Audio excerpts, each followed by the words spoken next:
Shout out to LTTV. Shout out to LTTV. Salute the LTTV in the building, man. Shout out to brother LTTV. Shout out to LTTV. Nobody's LT, and I'm certainly not implying that.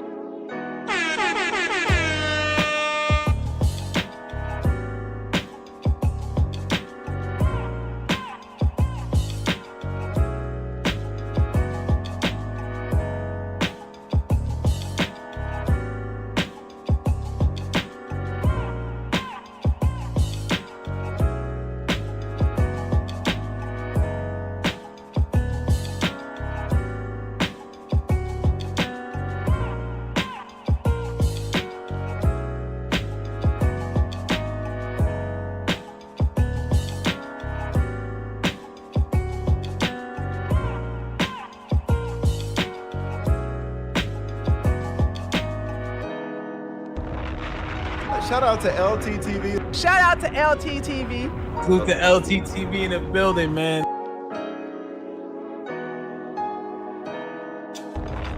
Shout out to brother LTTV. Shout out to LTTV. Nobody's LT, and I'm certainly not implying that. LT cooking your ass.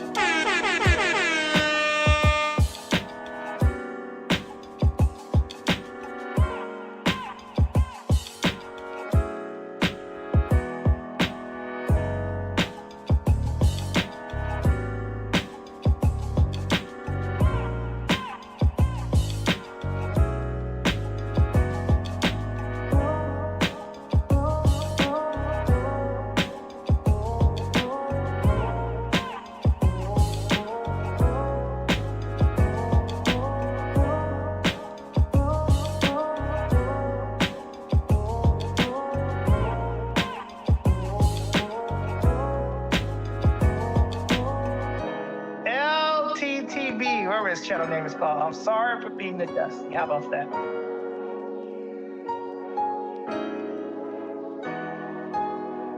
If y'all want to keep up with the news and this shit be going on, subscribe to LTTV. That nigga know everything about everything. I ain't gonna lie.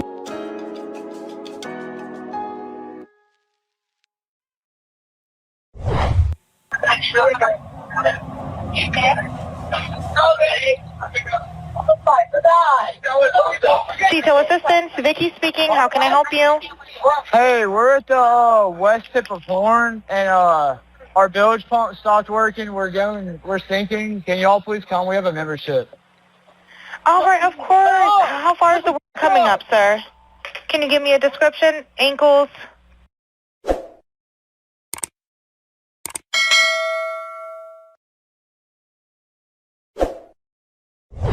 For the people that may not be familiar with the case, can you break it down? Yeah, certainly.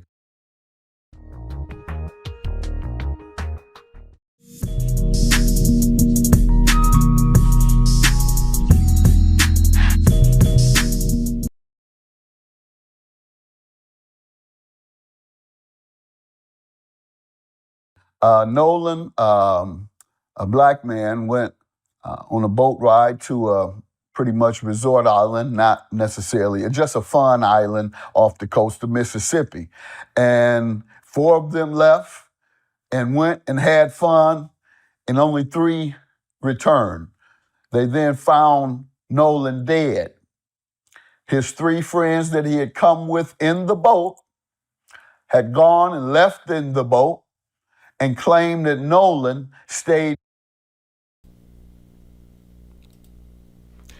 Yeah, LTTV, Blunt Talk with LT, back at it with another video. Now we had some audio issues once again. I don't know how this keeps happening, but it is what it is. Let's get right into this one, chat. Behind by himself. And additionally, however, and this is where the first question comes in with me, they say he left his cell phone. They have his cell phone. They had it in their possession. Okay, so if your buddy says to you, red flag number 1. There were so many red flags on the play, but right now, with this new audio that came out yesterday, this is the smoking gun. This goes against everything and all the bullshit stories that Officer Tatum tried to facilitate. Just a complete raccoon, just dusting it up. All the friends and their stories that we're gonna go through all the lies and the things that can't be true with this new audio. Statements that completely clash with other statements. They tried to put it on the girl. They said he was with this girl, Katie. She denies that he was with her for an extended time after they left. She said the last time she'd seen him was with them on the boat. So they tried to push it. Like, there's so much excuses, but we're gonna get into all the specific details and break it down. So let's get into this chat. I'm leaving. You all. Many different videos we have in this compilation reaction, but this is just the introduction, so y'all can, if y'all are new to this and don't understand the case, this is a brief synopsis of what's going on. They have his cell phone. They had it in their possession. Okay, so if your buddy says to you, I'm leaving, you all go back. I'm staying by myself. No friends, just me wandering around. And then you see that he had left his cell phone. So you see, so you say, in the boat. And instead of taking it back to a friend who's on the island by himself, and by the way, did you ask him how he was getting home? So instead of going back, you couldn't be that far off because the phone right in the boat. Say an hour or two. If you're a real friend, you'll drive back on that recreational hour or two on the boat having fun to give your man his phone. Because if he's out there by himself, no question about it, 90% white in the state of Mississippi that has a history of demonizing and black men and killing them in the civil rights era. Most of the civil rights killings occurred in Mississippi, including Medgar Evers, including our dear young brother from Mississippi who was killed, and several others. And so we know that Mississippi has a history of demonizing and marginalizing black men. And so the question became, what is the investigation going to be? Well, the police immediately accepted the version of the three young men that returned. Now, here you are, you're supposed to be the police. That's what I'm saying. How are you the police? How are you investigating this and then just taking what they say at face value when it makes no sense? And I just deduced it, and I deduced it not just now, but I had deduced it immediately after seeing it in the media. And I'm not an investigator, I'm a lawyer and a judge, but an investigator, that is a police investigator / detective, has investigative techniques that would have immediately thrown into question what occurred, and common sense throws into question what occurred. And that's where we're at now. And there's some actions being taken by Ben Crump. I've spoken with him and of it, and the family has the questions raised. Again, why would he leave his cell phone? Because it had to be voluntary. And then voluntarily stay on an island by himself without telling them why. A lot of questions there, a lot of holes in it, and that's what that grand jury is going to look into.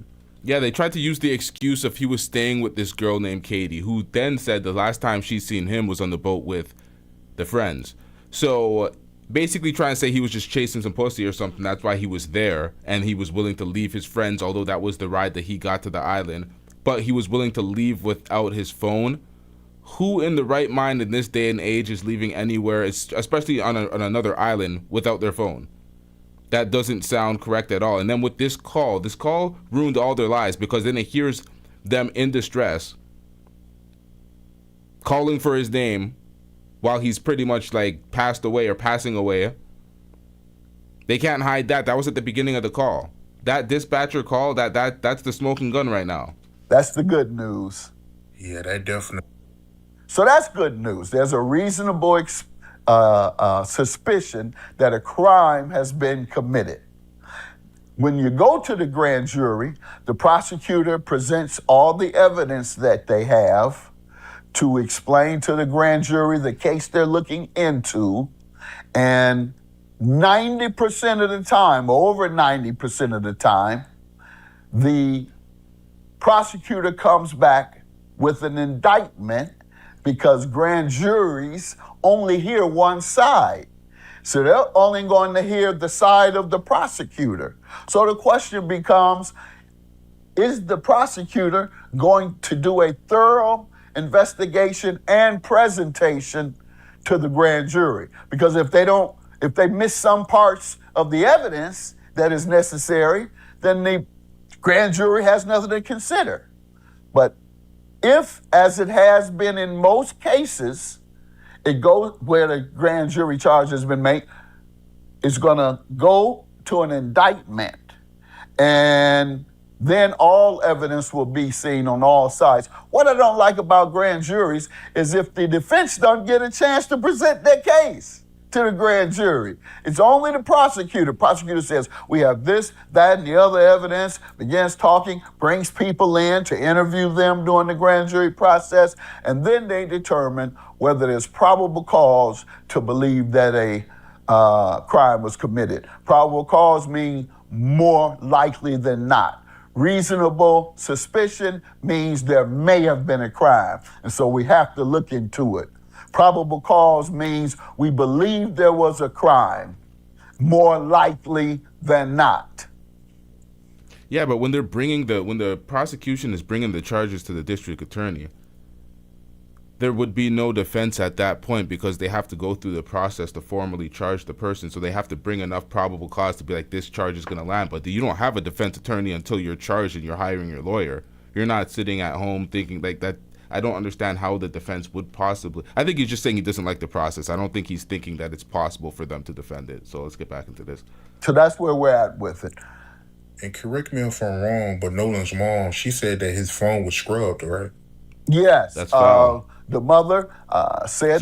So not only did they have Nolan's phone separated from Nolan as Nolan remained on the island by choice, they kept highlighting that. They kept saying it's his choice, it's his choice, it's his choice. I'm like, okay, so your friend is dead, but you constantly put the blame on him and you don't feel any type of ways or no. It's very weird when you get into the interview and we break it down. But they took his phone and then they scrubbed some things. What are y'all hiding? You know that the police can definitely find what was deleted. Some of the things on his phone had been removed. And I don't know what evidence they have of that.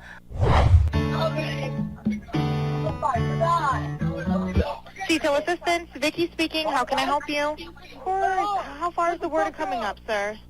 Breaking news coming out of Mississippi. A little over 20 days after Nolan Wells' disappearance and death, there now appears to be a major break in the case that the public is finally hearing.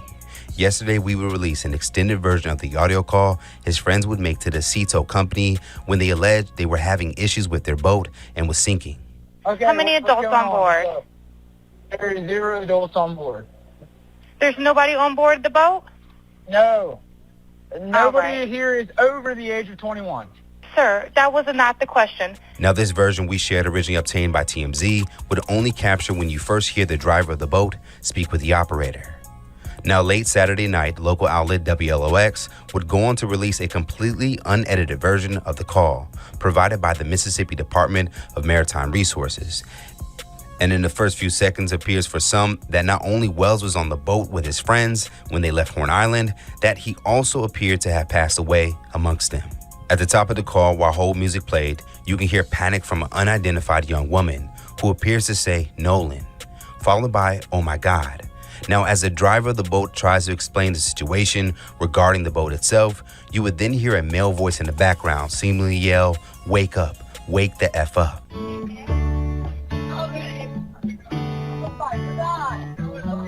Detail assistance, Vicky speaking. How can I help you? Hey, we're at the west tip of Horn, and our bilge pump stopped working. We're sinking. Can y'all please come? We have a membership. All right, of course. How far is the word coming up, sir? Now, of course, due to the conversations in the background not taking place a part of the actual call, the way some are hearing this could be... There's a cleaner audio that recently dropped. We're going to get into that shortly. I thought that was in this first part, but I guess it's in the second part. The cleaner audio says, somebody says, "Damn it, Bart." So somebody's pretty much like, what is damn it, Bart? They're losing Nolan Wells. Nolan Wells is passing away. They're like, wake the fuck up, blah, blah, blah. They're like pretty much seeing that he's dead. He's passing away. And then they're like, fuck, damn it, Bart. What do you mean, damn it, Bart? I've seen him do it. There's no time for jokes, but damn it, Bart. Why is that the sentiment? What did he do? What did Bart have to do with the murder? Or the death? I don't want to say murder because we don't know if that's what they're investigating it as. But right now we can clearly see there's foul play. You can clearly see this foul play. These friends, these alleged best friends, are giving interviews, and the interviews all speak on Nolan did this, Nolan chose to do this. None of them are grieving. His alleged best friend went back to the scene of where he last seen his friend pass away, and he was not moved by it at all. It didn't affect him. It didn't faze him. I'm like, okay, are y'all like really just trying to avoid any type of prosecution? Because it doesn't seem like y'all are saying, oh, we could have done this to save him. We could have gave him his phone. Why did we leave him on the island? It's none of that. It's just, hey, yeah, he chose to do this. He chose this. We never have our phones. I'm like, it's ridiculous. Who doesn't keep their phone on them? Be challenged by those who choose not to see it that way. Now, as an attempt to better make out the background chaos, we will remove the hold music at the beginning in an edited version. To connect you.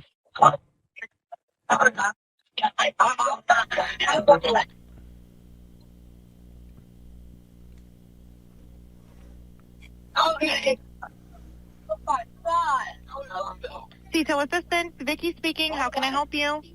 Hey, we're at the west tip of Horn, and our bilge pump stopped working. We're sinking. Can y'all please come? We have a membership. All right, of course. How far is the water coming up, sir?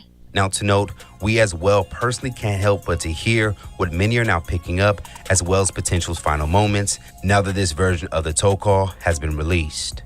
Now, for some, as the call continued, there appeared to be other questionable moments in the background for listeners, as the boat driver, identified as Wyatt Pyron, continued to speak with the operator. Like at the end of the call, when you would hear the called sea tow captain express that he got a direct call from the grandfather Pyron, who would tell him that a tow was no longer needed. This for some would be the beginning of a cover-up to minimize witnesses. 100% true. Because why would you call to cancel if you're actually dealing with this? The grandfather called to cover up.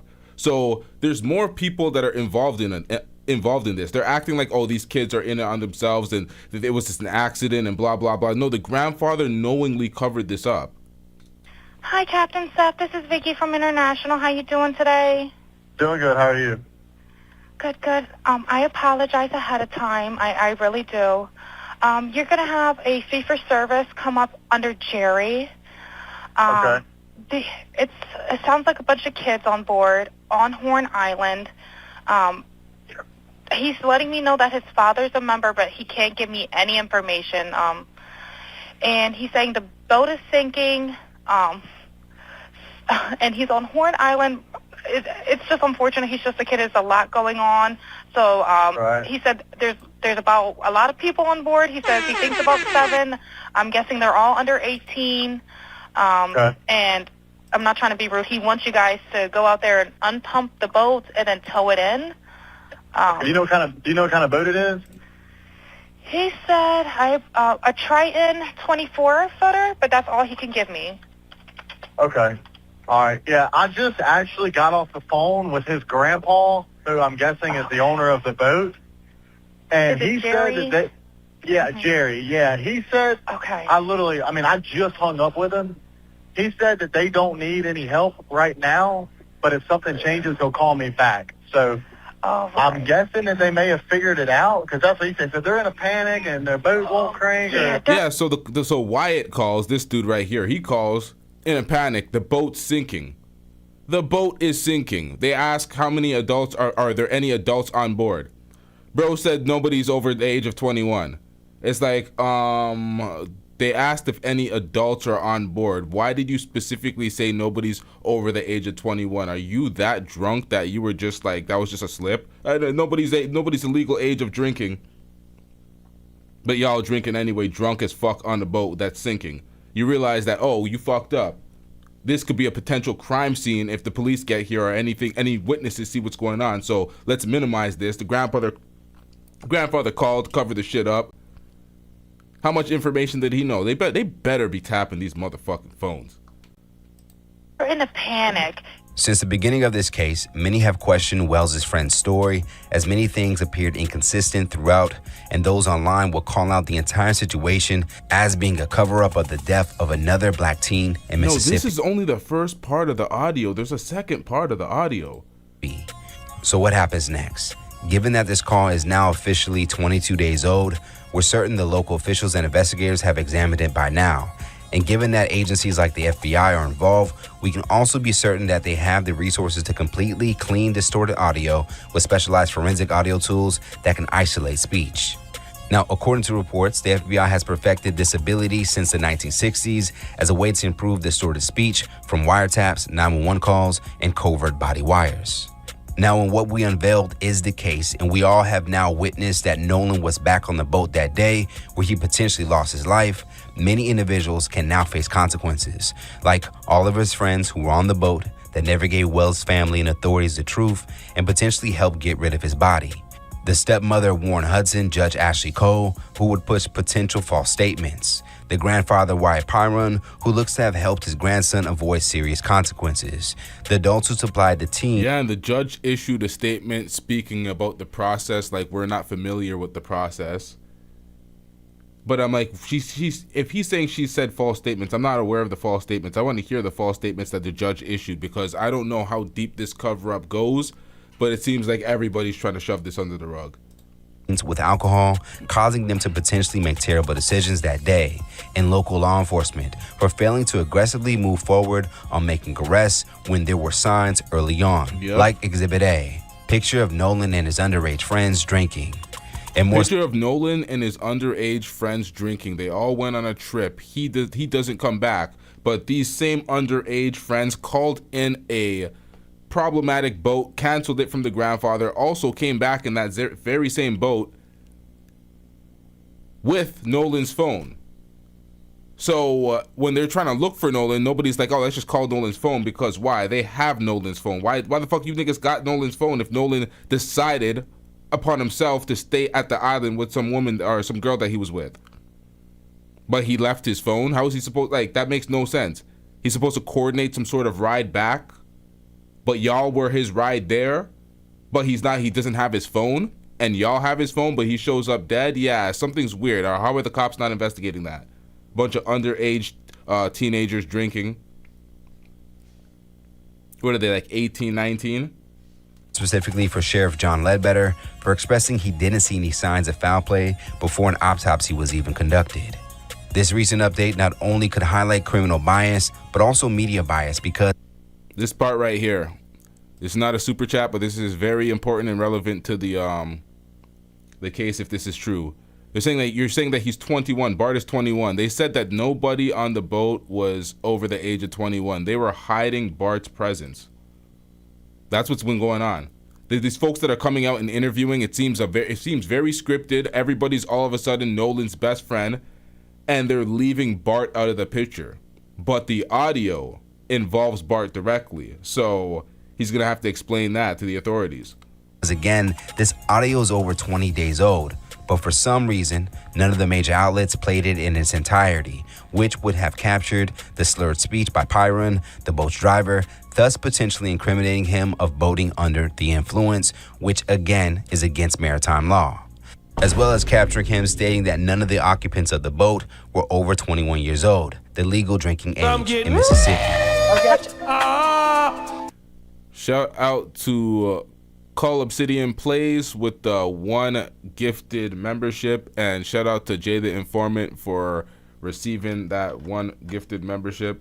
Yo, I thought Jay the Informant was already a member. Shout out to y'all. Let's get it. How many adults on board? There are 0 adults on board. There's nobody on board the boat? No. Nobody right. here is over the age of 21.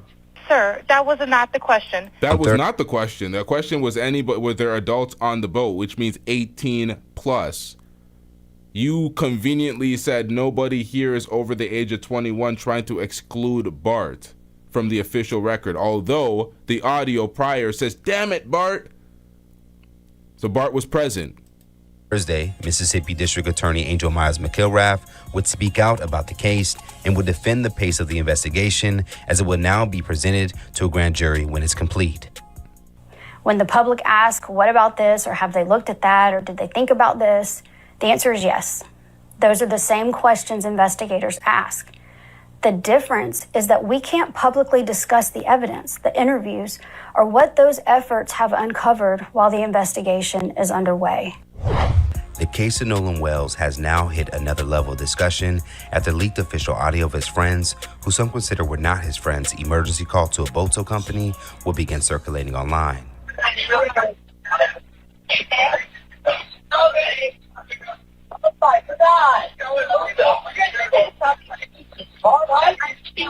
Hey, we're at the west tip of Horn, and our bilge pump stopped working. We're sinking. Can you all please come? We have a membership.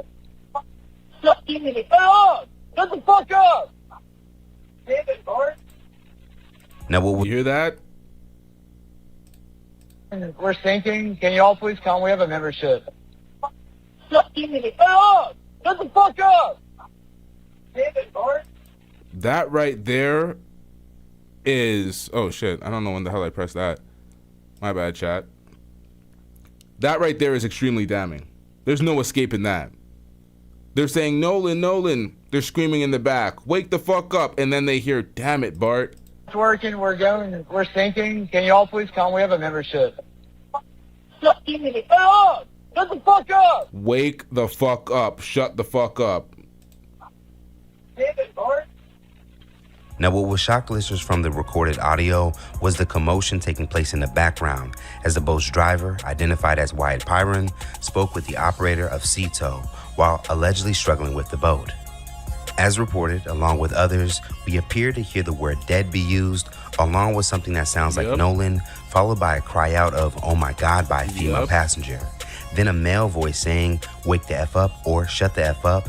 And lastly, someone yelling out, damn it, Bart. So how do these folks explain that and try to run with the bullshit narrative? We're going to hear their narrative in the story. That's also added in the comp. How do they explain that? It's very inconsistent with what we're hearing from this distressed call, the emergency call. We're hearing all sorts of frantic panicking in the background. Y'all are saying, no, no, Nolan. Oh my God. Wake the fuck up. Damn it, Bart. Where was all that? I thought you guys left and he was still alive while on the island trying to swerve on Katie. The story is not adding up at all. I don't know how investigators have not... How is the internet solving this more than the investigators? They got Nancy Grace on this because the investigators are so pathetic. Nancy Grace had to come up and be like, you know what, let's get this investigative journalism on because you motherfuckers ain't doing your job. Now, some have gone on to attempt to debunk a few of those claims being reported. So in this report, we will focus on the words that mainly everyone agrees to have heard, which is the woman yelling out, oh my God, and damn it, Bart. According to a recent interview by Warren Hudson, the self-proclaimed best friend of Nolan, and who was identified since the case's earliest reports, the leaked call would be made just as they were getting help to be told by their friend Bart Edmiston, which means that damn it, Bart was more than likely directed towards Edmiston, who happens to be a former student of Ocean Springs High School and a now collegiate athlete for the University of Wyoming as their starting punter. Now, upon research, it can even be confirmed that Bart and Wells were also former teammates, as seen here in this picture, shared on Ocean Spring High School's football Facebook page. And ironically, now this is 2022. He was in high school here. Looks rather young. I don't know if this is his last year. It appeared to be a very wholesome moment of them next to each other, talking to elementary students, no longer reflects the status of where Edmiston and Wells have now ended up today, with one being a victim of a mysterious death and another accused of being behind it. Now, for those who feel Edmiston should be in question, mainly comes from his aggressive tone when seemingly yelling out, shut the F up or wake the F up, before someone yells out, damn it, Bart. Yeah, so he was the voice behind the shut the fuck up and wake the fuck up. So he was definitely in a frantic panic trying to figure out the situation, like he had done something. Surprised that Nolan's actually passing away in this moment. And then someone says, damn it, Bart. Their point that why are you saying damn it, Bart? What did he have to do with it? If he didn't have anything to do with it, why is it damn it, Bart? That is my question. For those who feel that the audio reveals a possibly dying Nolan was on one of the boats or near the boats, falls perfectly into the timeline after a female passenger would yell, "Oh my God," in horror as if she witnessed something gruesome. Suspicions for some about Bart also center around the lack of mention of him by anyone during this entire case. Exactly. When you're hiding him specifically, and everybody's coming out the woodworks to speak and get their face on an interview, and the dude went on Brandon Tatum's show, Raccoon Tatum's show, who was trying to basically save them and steer them in the right direction, make sure they don't say the wrong thing. I'm like, isn't that peculiar? Aren't you supposed to try to get the news and the story? Why are you trying to slant this and hide this and be a part of this cover-up, sir? What the hell's going on? Nonetheless, you have all these other folks speaking as if it's some sort of scripted speech, pointing the finger at Nolan Wells and avoiding the mention of Bart. As if he was purposely being hidden. So who is Bart Edmiston Jr.? According to research, he is 21 years of age and looks to have left Ocean Springs High School soon after he... 21 years of age. Oh, nobody on the boat is over the age of 21. Sir, we didn't ask that question. So why did you need to say that? You are hiding Bart. The cover-up. And a younger Wells were teammates in 2022 to continue his football career. He is noted for being one of Mississippi's best high school punters. My dad, which is also Bart Edmiston, I'm a junior, he kicked at the University of Florida, 1992-96. And then he's always wanted me to kick, and then I started it going into my 8th grade year. Last year, I was the only kicker on the roster, so I had to do everything by myself, be my own ball boy, go fetch all my balls. But now, I have my little brother. He came up, he's in 10th grade. He's a kicker and punter also. But now I make him do all my duties for me. I'll make him go fetch the balls. He's my ball boy now. Kind of mean, but it's brotherly love. When I hit a good punt or a good field goal, I just chase that again. Now, outside of this audio that has now placed Edmiston at the center of what happened to Wells, there already appears to have been a paper trail on him. As revealed by several sources, Edmiston met with the police and his boat's GPS data was also pulled. In a separate report, it goes on to say that Edmiston provided an investigator with his driver's license and boat registration card. Now, as we stated in our most recent report, we are certain that the FBI and investigators have the necessary tools to confirm what was said in the background during the emergency call to end all speculation. But until that happens, Edmiston now sits in the spotlight as Wells' family and supporters continue to ask questions on how did a 6'1" athlete vanish amongst a crowd of hundreds of people and then be later washed ashore in the area he was last seen, with no witnesses coming forward when he was first reported to be missing. Now, as mentioned by state officials, the investigation on the mysterious death of Nolan Wells is ongoing, but it appears that the longer that they wait and bits of information comes out, only creates an environment for more speculation. As far as what should happen next, people like former Mississippi Judge Carlos Moore are expecting arrests to be made soon. On his Facebook, Moore would write, "We need some arrests this week." Now, across parts of social media, many would take to TikTok and elsewhere. Well, we need some arrest this week doesn't mean that there is impending arrest. That just means he wants to see some arrests. But with all the information coming out, I don't think that they can cover this up. I think that the investigators are going to actually have to investigate instead of trying to give him the pass. This is ridiculous what's going on down there. Share the reaction to the newly highlighted audio and their thoughts on what needs to happen. The Nolan Wells case, I am convinced that he was strangled on that boat by Bart. And this is why. So with the audio and the confirmation, I was waiting for more of an expert kind of level. So like Nancy Grace, and she's bringing all these experts and confirming transcripts that I've heard from other creators on here. That yeah, we're going to get into the Nancy Grace show. I guess it's, the show, where she brings on the experts and various other people. isolated some of the voice on there. Yeah, whoever this Bart guy, he strangled Nolan. That's where I'm at. And this is why also with the second autopsy, they said that parts of his neck, the organs inside were missing. I think they're trying to cover up that he was strangled. Well, the new audio came out from that CTO dispatch. I want y'all ass in jail. From Bart to Wyatt to that damn mom who was that judge. Yeah, I knew something happened to Nolan Wells. Look, in that CTO dispatch call, before somebody picked up, can we cover it up? You killed him. Is he already dead? Nolan, wake up. Look, damn it, Bart. I think Bart ass did it. That's what I think. Look, wake the up. They panicking. Yep. They need to be in jail by tonight. You're about to get... There's a name mention. They say Nolan. We hear the wake the fuck up. We hear the damn it Bart. We hear the panicking.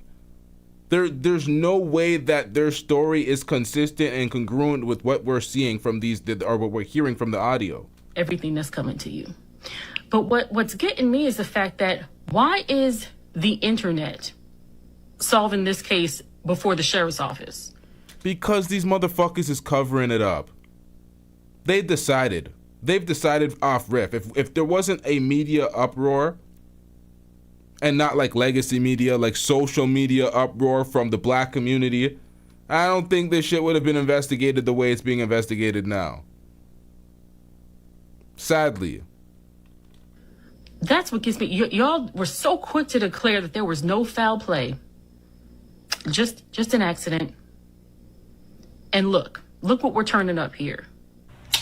There's things that seem weird there, and it's still, to me, you were in the location where his body was found, very close to where his body was found, and that's when you called for help, and your grandfather called to cancel help, and there were 7 people on the boat, and there's some commotion in the background, and it doesn't sit right with me. Like I said, boating culture, I don't know how you leave with 7 people in a boat full of water.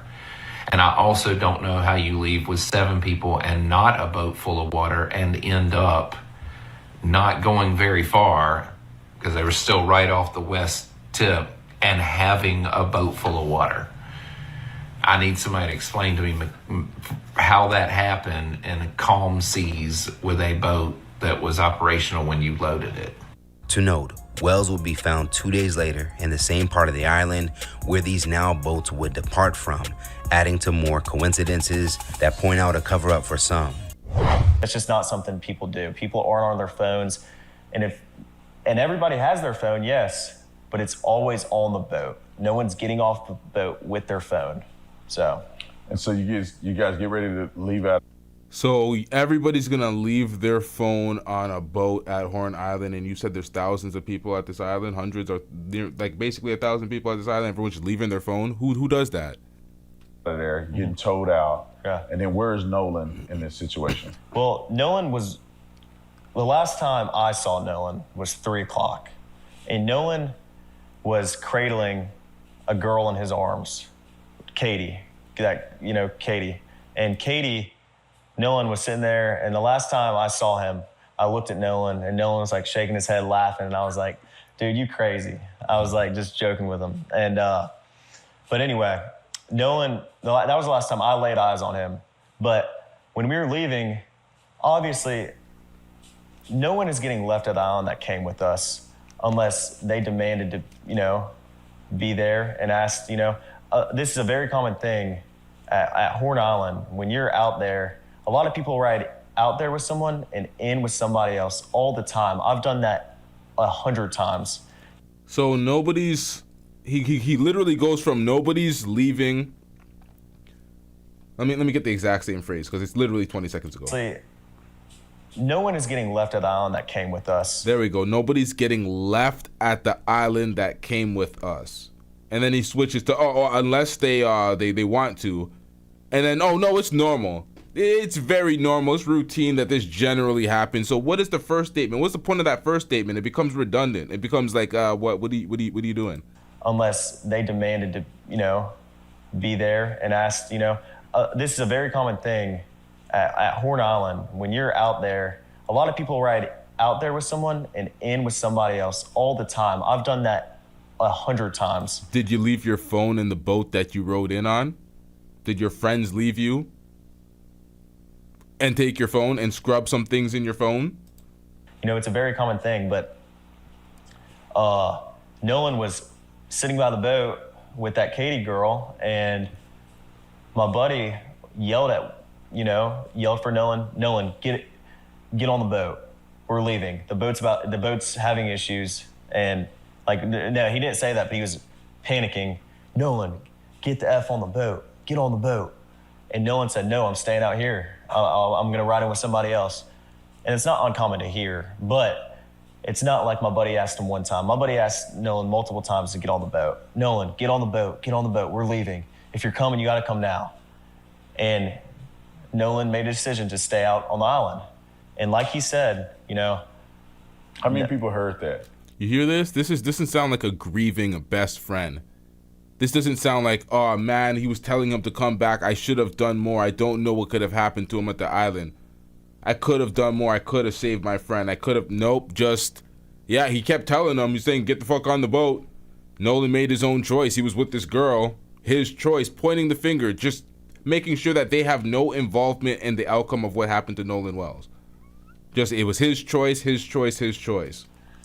Were there At least just five. I mean, everyone that was on our boat right there, because the Palm Beach had already left. My buddy went ahead and went home on the Palm Beach, and three guys on the way back. And Nolan wasn't the only person to ride out there with us and in with somebody else. I mean, we had multiple people in our group that rode out with us and rode in on someone else's boat. And that, like I said, that's not an uncommon thing to do, you know? I mean, a lot of people do that. I could name probably 50 people out there that day that ran out with somebody and ran back in with somebody. You can name 50 people? The lie detector test determined that was a lie. Yeah, so, I mean, it's not like it's an uncommon thing, but it's not like we just left him there or my friends just left him there. Nolan made a decision to stay on the island after my friends asked him multiple times and told him to get on the boat. Now, when this interview first dropped, he thought he got away with that shit. He didn't realize that the distress call would come out and we would hear the truth.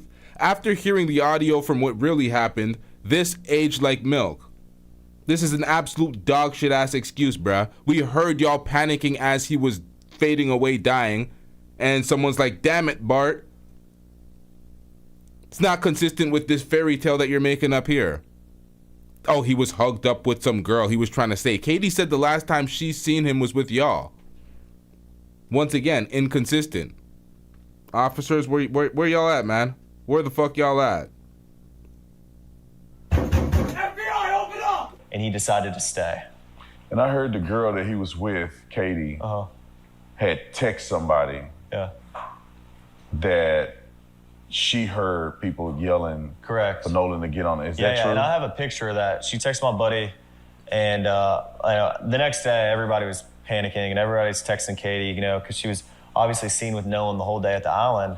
Katie sent a message to my buddy the next day and said, you know, this is the last time I... So everyone's texting Katie because she was the last person that y'all seen with Nolan on the island, but nobody decided to text Nolan because y'all conveniently had his phone.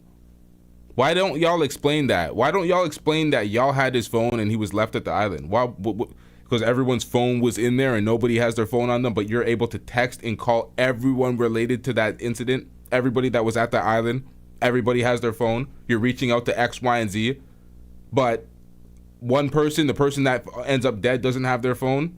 Saw him, you know, he's really sweet. But she also mentioned that the last time she saw Nolan was when my buddy was yelling at him to get on the boat. And she was right there to see that Nolan decided not to. So how does that make sense? What she says is something completely different when we get the word from her. But he's saying what he's representing for her. He's saying that the last time she said that she seen him was when you guys were yelling at him to get on the boat. But then y'all said the last time y'all seen him was with her. So how do both coexist? Yeah, and so you guys get in the boat, you start to get towed in, and you make it back.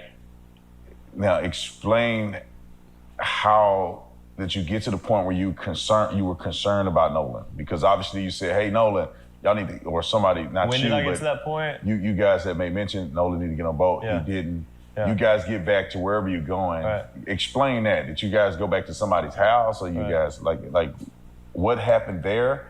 And then when did you feel like, well, wait a minute, where's Nolan? Right. Okay. Well, running in was very chaotic. I mean, Nolan chose to stay on the island, so my focus wasn't on anything else other than the boat. You know, because if the boat doesn't get in, then no one gets in. You know, I don't want to sink out there on my buddy's boat, and no one does. But my buddy Wyatt jumped out and pulled the plug on the boat once we kind of got out there, because he got the motor to trim down. And now Wyatt was the one that made the call to the what's the name of that company? God damn it, that emergency call that pretty much the smoking gun. He was the one that made the call, and the calls are all recorded, but before they pick up the phone, they're hearing audio in the back, and that's where the audio takes place, where you can hear them panicking.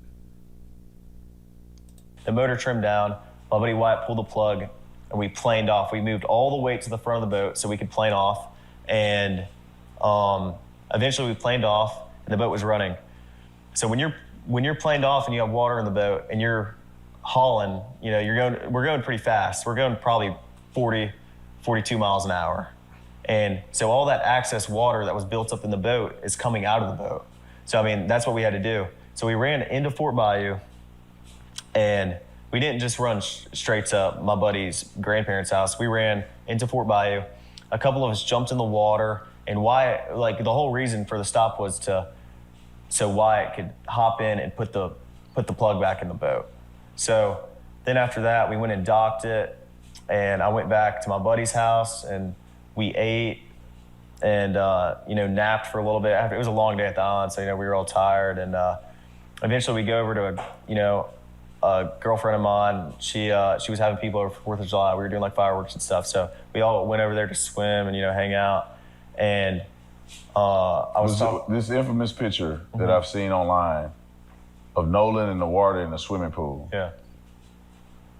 Where is this picture associated with? Because you said you guys went back to swim. Nolan wasn't with you. Yeah. So where's this picture at? Like, Right. what's the context around that picture that's been floating? Shout out to Yatazak with the $5 super chat. Hope I said that name right. You said they murdered him, but they got the complexion. They got that complexion protection. Especially in Mississippi. Everybody's in on this. The police, it seems like the judge may be in on this, trying to cover this up. This is nasty work. That picture is taken on June 27th, a week before the 4th of July. We all went to a friend of ours in Pass Christian. We have a lot of friends from Bay St. Louis, Pass Christian. We all went over there to hang out, and And Nolan was in that picture? Nolan was in that picture. And if you look in the picture, my arm is around Nolan in that picture, And, that was a week before the 4th of July, so that picture is not associated within even the same, that was like a week before, so, yeah. So do you notice that he's trying to disassociate everything? Oh, that picture's not in association to, okay, it's a picture with you and your friend. You should have a good memory with that because your friend passed away a week later. But no, that's not in relation to anything. And nope, I'm trying to keep this away to make sure that we're looking like we're not guilty of anything. It was his decision. He chose to stay. Blah. It's like, bro, what the hell? You guys are now at swimming and having a good time at a lady friend's house. Right. I never got to the pool. I talked to her dad for a while, and all my friends were downstairs. I went upstairs, talked to her dad. We were talking about boats and stuff, and I guess when you said we jumped in the water, you weren't speaking about yourself, but that's probably why it led him to say that. But let's get back into it. I've been with my friends all day. I was just talking to everybody, but. So you talked to the young lady's dad, and then how long was it before you realized, or you guys realized that, well, where's Nolan at? I went back downstairs, and all my friends were just hanging out, and my buddy Wyatt had addressed, you know, talking about Nolan. And I was like, well, where is Nolan? Have y'all heard from him? He was what? He had to, what? Hanging out. And my buddy Wyatt had addressed, you know, talking about Nolan. And I was like, what the hell was that, bro? I went back downstairs and all my friends were just hanging out. And my buddy Wyatt had addressed, you know, talking about Nolan. And I was like, bro, get the words out. What are you talking about? Well, where is Nolan? Have y'all heard from him? And he was like, no, we haven't. And I was like, okay, well, you know, it's a little concerning. Like, I mean, I'm not freaking out or anything, but what's concerning, sir? What's concerning? He chose to stay there under his own volition. Usually people commonly get other rides back, right? You say this, it's not out of the normal. It's not out of the ordinary. People do this all the time, right? But usually they have their phone on them, not their phone kidnapped by their friend group. Like, I'm trying to find out where Nolan is. So I texted Javon and I was like, hey, and also a couple other buddies that I had at the island. I was like, hey, have y'all seen Nolan? Did he ride in with y'all? And all the buddies were like, no. He texted Javon, the guy that's half black, and then he asked the question, what, is Javon black? I'm pretty sure he asked that question. I texted Javon and I was like, hey, can you send me Miss Christine's number? Because I haven't heard from Nolan. And if she hasn't heard from Nolan, then I'm calling the Coast Guard. Be honest, man. So I shouldn't have cut that. There's more to that where he asked the question, is the guy black? So you called the mom and you called the Coast Guard, but it's normal for people to hitch a ride back, but you didn't call Nolan. You conveniently left out why you did not call out, or you didn't call Nolan, because y'all had his phone and y'all scrubbed some things. This whole story is a mess. I don't know why they chose to get on air with that script that was incomplete with holes in it. He probably thought he got away with that because when you read the comments, you hear their community standing up for him as if he did nothing wrong. And, oh, why are they trying to vilify him? Why are they trying to make these kids seem like they did something wrong? And I'm like, did you hear their story? And then when you hear the audio that came out, the story it's completely in the trash now. What are you doing with that story? It completely conflicts with the audio that we heard. You said Wyatt did X, Y, and Z. Wyatt was with you in that same boat that was overflowing with water. Wyatt made that call to the boating service. I can't remember the name of the boating service right now, but it doesn't matter. It's the boating service. In that call, you can hear y'all there while Nolan's passing away. Damn it, Bart. Wake the fuck up. Oh, Nolan, as the woman screams. Bro, what are y'all doing? What are y'all doing? I did not intend to be following this story as closely as I've ended up following the story. But my heart goes out to this family. My heart goes out to this kid. And somebody sent me the video that was done of the Warren kid doing the interview. And as a practicing psychotherapist, I've been a practicing psychotherapist for almost 20 years. I've worked with literally thousands of people that are struggling with grief and loss issues. And while it's true, every human being processes loss and every human being does grief differently. Yeah. It is also true that there are some pretty commonality things. Yeah. That you look for that let you know that someone is appropriately handling a loss and dealing with a loss and experiencing a loss. And some of the things that stood out to me were just, quite frankly, alarming. Now, to be honest with you, I have no earthly idea what the truth is. I'm just as lost as everybody else. But there are certain things I would confidently say based upon my clinical experience. Number one, that interview was rehearsed and scripted.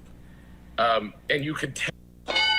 You can tell by the coon that he was sitting down with that it was rehearsed and scripted, because at one point in that interview, I only reacted to like 5 or 6 minutes of the interview. The interview is like 4 days old now. Y'all can go watch it on Officer Tatum's channel if y'all want. It's about a 2-hour long interview or an hour long. I can't remember how long it is. But there's a point where he kind of slips. Warren, the friend, the alleged best friend, slips and says something, and then Officer Tatum steers him in a different direction away from the question. And I'm like, wait, what the hell? Aren't you supposed to be getting some information out of him? Why are you trying to save him, bruh? Tell because he was repeating phrases. Like, think about an athlete, for example, when they get interviewed for a press conference. And they have PR people who work for the whatever team they play for. They will tell them, make sure you get these points out. Regardless what the interviewer is asking, make sure you get these points out.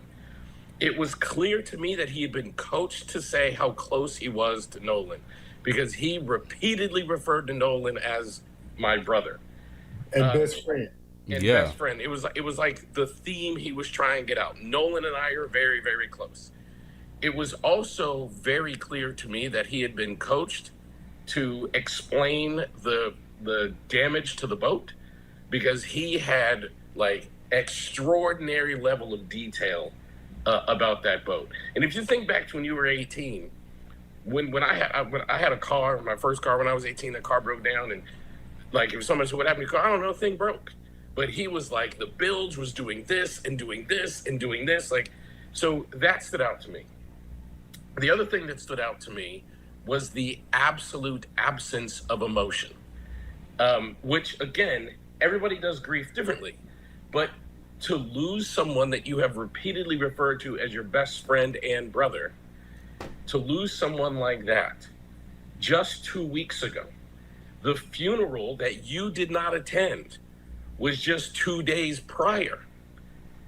And you are talking about this with absolutely no emotion.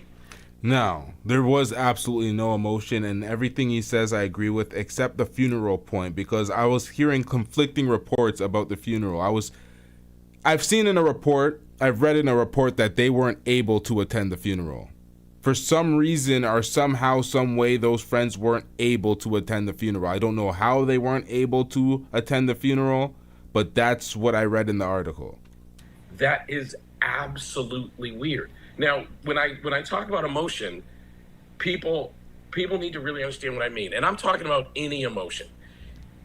He should, even if he's completely innocent, he should have the emotion of, I hate that I'm sitting in these accusations and couldn't go to the funeral.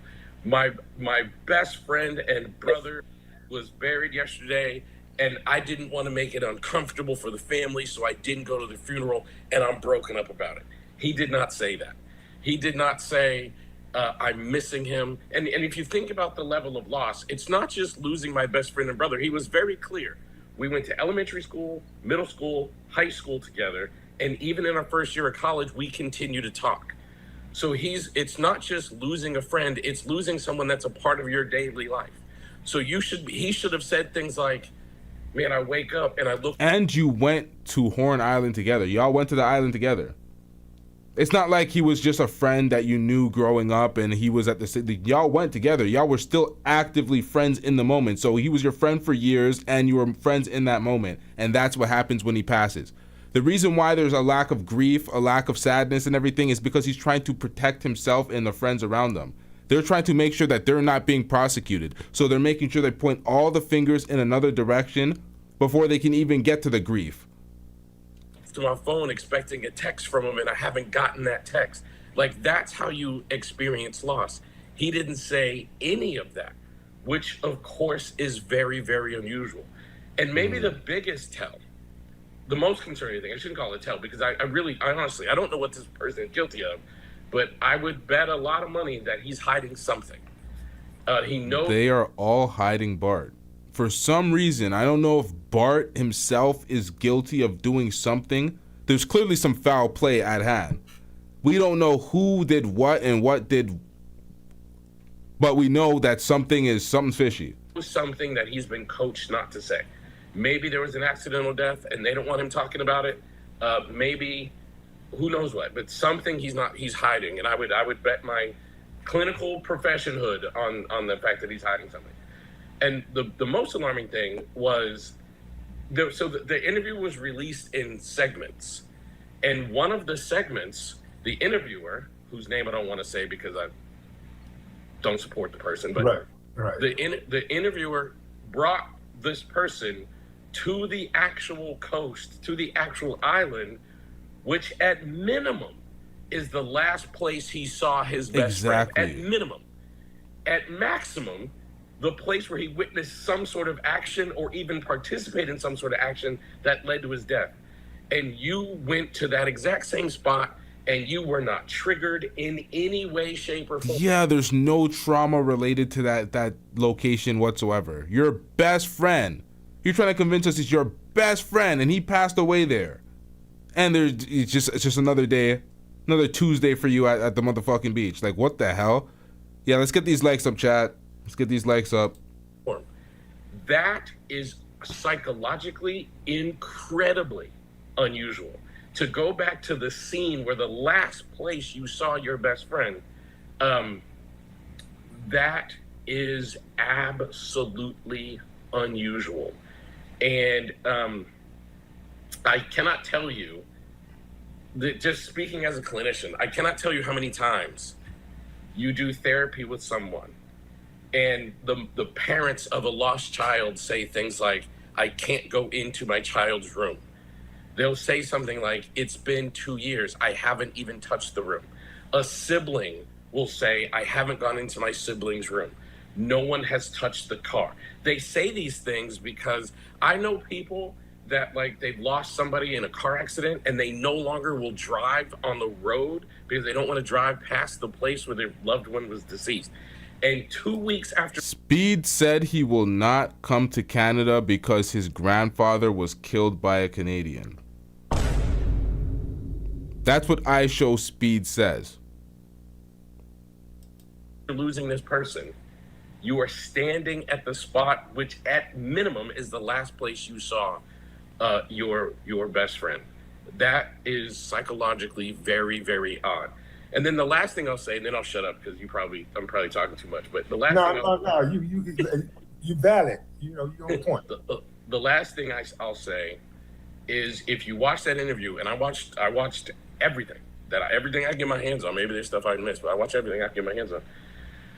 The last thing I'll say is, every word Warren said laid all of the blame on Nolan.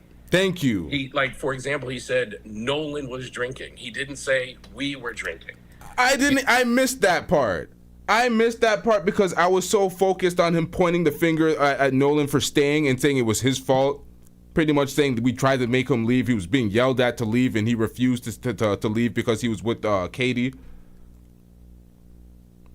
Meanwhile, you're throwing him under the bus for everything he was drinking. Y'all were all drinking. This is your best friend who just passed away, and this is how you're writing his legacy. There's something definitely going on here, man. Some foul play is definitely at hand. He said Nolan wanted to stay on the island. He didn't say we shouldn't have let him stay on the island alone. There was no expression of remorse. Like, man, if I can go back in time, I would have said, maybe we don't need to drink today, guys. Or if I can go back in time, I would have fought even harder for Nolan to come home with us. Or I would have said, look, we're a group of 4. How about 2 of us go with the boat and one of us stay with Nolan? But there was no expression of responsibility on his part whatsoever. That's incredibly odd, because even if it's 100% not your fault, a lot of people will say things like, I wish I could have done more. I wish I had answered that phone call when they called me. And it's just very fishy that they had a sinking boat, water all up in the boat, Wyatt's calling the boating service. You hear the fuckery going on in the back.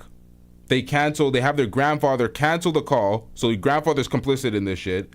Cancel the boating service, so you will limit the witnesses. Y'all leave in a boat filled with water, with all the phones there, including Nolan's, and y'all are surprised at the outcome. I wish I didn't have a headache that night and I had gone out with him. Maybe I could have changed the outcome. He didn't talk about any absolutes of changing the outcome even once. And that's very, very odd. That's very strange. You lost your best friend and you have no ability to be like, if I can go back in time, maybe if we'd arrived 10 minutes earlier, 10 minutes later, maybe if my mom had told me the boat was damaged, we never would have been taking it. Man, I wish I could have stopped him hanging out with that girl. He doesn't say any of that. Now, again, does that mean... The part that's missing, too, is Nolan, get the fuck in the boat, get the fuck in the boat. He's even telling them, get the fuck in the boat. Okay, but Nolan, you're saying Nolan decides to stay, right, under his own volition, but Nolan's phone is also in the boat. So y'all didn't give your friend his phone so he has a way to get home after you left him in the boat? Because y'all were talking about coordinating a way to try to find Nolan. who it's very normal for these folks to find their way back, right? That's what he said. Folks always come in with somebody and they leave with somebody else. That's normal. But you have his phone and you're calling around worried, calling the Coast Guard, calling his... Bro, you know something is wrong. You know something happened. And then the audio confirms that they all knew something happened. So we 100% know that that story in that interview is fake because of that call, that distress call. That's already sealed. That's a smoking gun that cannot be ignored at this point whatsoever. Let me make a timestamp so I can come back to. I want to hear that call again. It's right in the intro, so it'll be 3732. What is that? The hell was that? What popped up on my screen?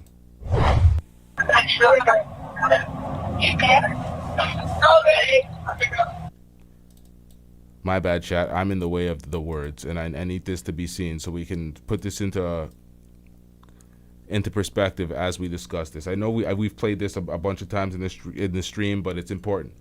The male in the background, sure he's dead. Female, is he dead? Another male screaming Nolan. They're clearly talking about Nolan. They're clearly witnessed to something happening to Nolan, or involved in something happening to Nolan. Nolan don't die. Nolan don't die. This audio confirms that y'all are on scene while this is happening. Wyatt is making the call. Wyatt is in the same boat as you, the alleged best friend who did the interview. Y'all are all placed at the same spot. Bart was there because we hear, damn it, Bart. Wyatt lied on the phone saying nobody there was age of 21. Meanwhile, Bart's right there. Oh! Y'all are cooked. Y'all are absolutely cooked. Vicky speaking. How can I help you? Sea tow assistance. That's what it's called. That's what the boating service is called. Sea tow assistance. Hey, we're at the west tip of Horn, and our bilge pump stopped working. We're sinking. Can y'all please come? We have a membership. All right, of course. How far is the work coming up, sir? Can you give me a description? Ankles? Wake the fuck up. They are trying to resuscitate him or something because he's out and he's passing at that point. Let's get to 3732. Now again, does that mean he's guilty of murder? No, I don't know what happened there, and I can't say that I do know. But I would there are some red flags that tell me he is hiding something, and he was coached in the interview to do it. And they found an interviewer that would not push. They did not find a valid journalist. They did not find, Nancy Grace or Geraldo Rivera. They didn't. That's why Nancy Grace is covering it, and we're going to get into that shortly. They found the biggest raccoon that they could possibly find. Find a journalist that would actually do journalistic work or do journalistic questioning. They found an internet personality that would help him spin the narrative the way he needed to spin it. And that choice in and of itself, it's just psychologically odd. He was face down on the beach right at the water's edge.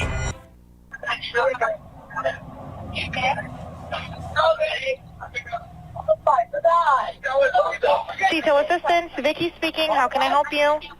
Hey, we're at the west tip of Horn, and our bilge pump stopped working. We're sinking. Can y'all please come? We have a membership. All right, of course. How far is the work coming up, sir? Can you give me a description? Ankles? Hello? Hey. Yes. How far is the water coming up, sir?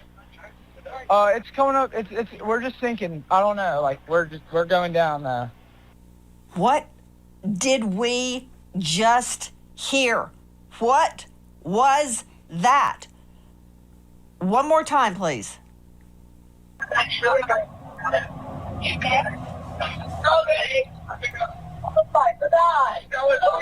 Detail assistance, Vicky speaking. How can I help you?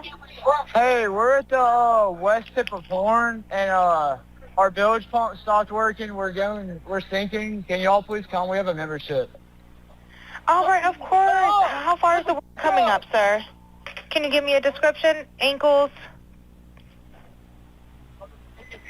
Hello? Hey. Yes. How far is the water coming up, sir? It's coming up. We're just sinking. I don't know. Like we're going down now. Straight out to investigative reporter Crime Stories, Dave Mack. Did you just hear what I heard? Now, this has been transcribed, and this is the CTO dispatch call. Because, Dave, when I first heard this, I thought, has this been doctored? Is this real? Where's this coming from, Dave?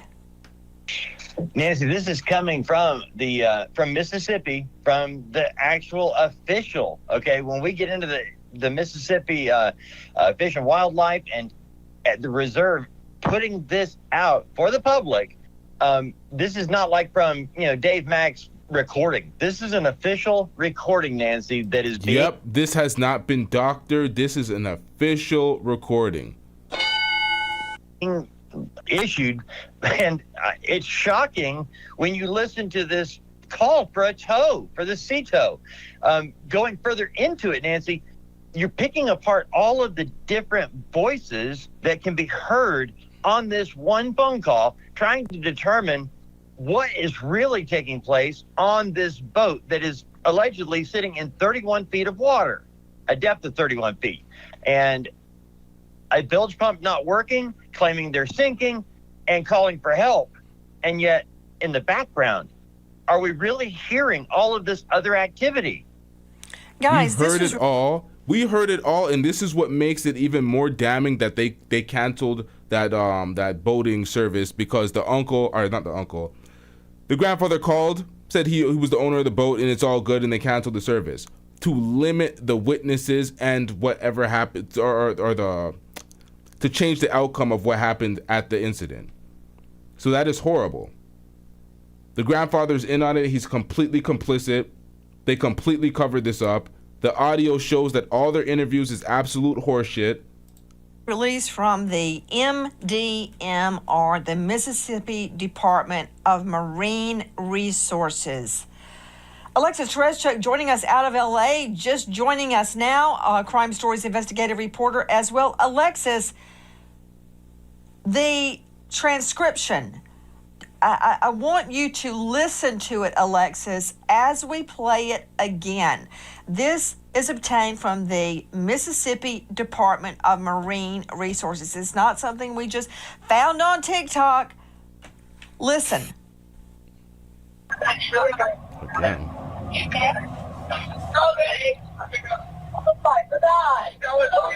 CTO assistant, Vicky speaking. How can I help you? Hey, we're at the west tip of Horn, and our bilge pump stopped working. We're sinking. Can you all please come? We have a membership. All right, of course. How far is the water coming up, sir? Can you give me a description? Ankles? Hello? Hey. Yes. How far is the water coming up, sir? It's coming up. We're just sinking. I don't know. Like we're going down now. Okay, Alexis Tereszchuk, jump in.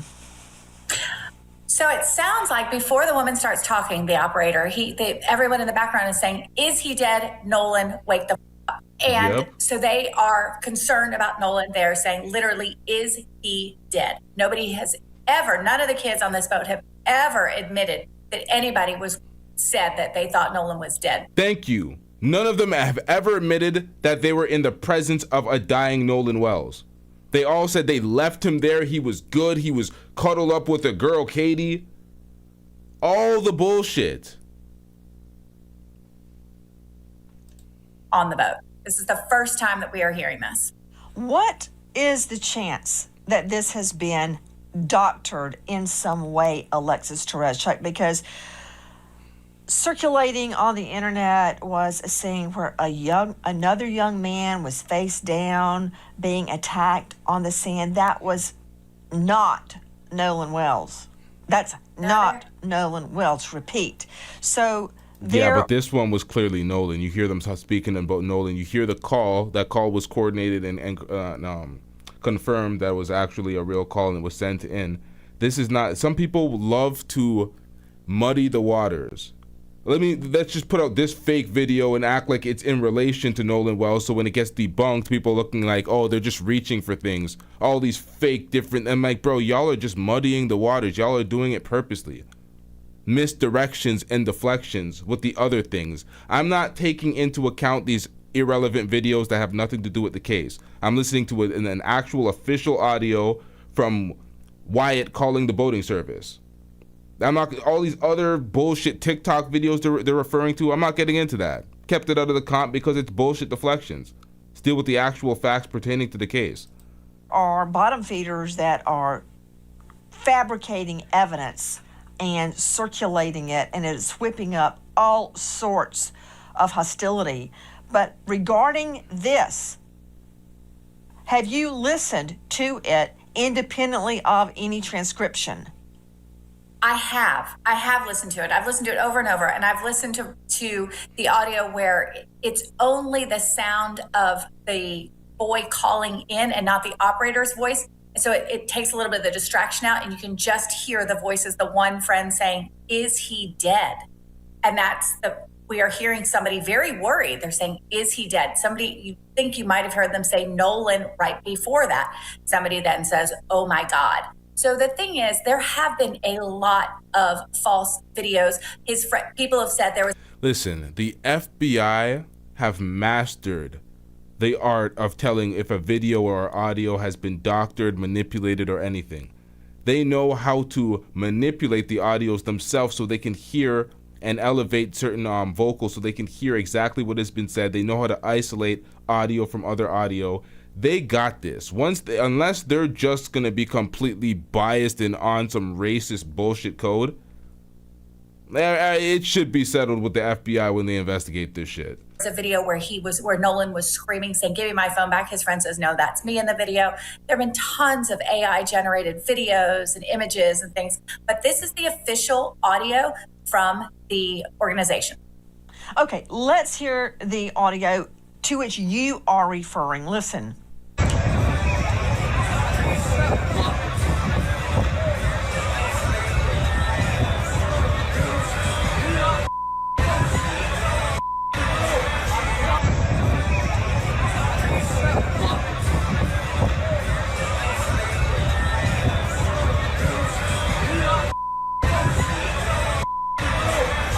Now, it's my understanding, Dave Mack, that sound we just played is real sound. That is not doctored sound, but someone else claims that's them saying, "Give me my phone back." That is not Nolan Wells. Explain.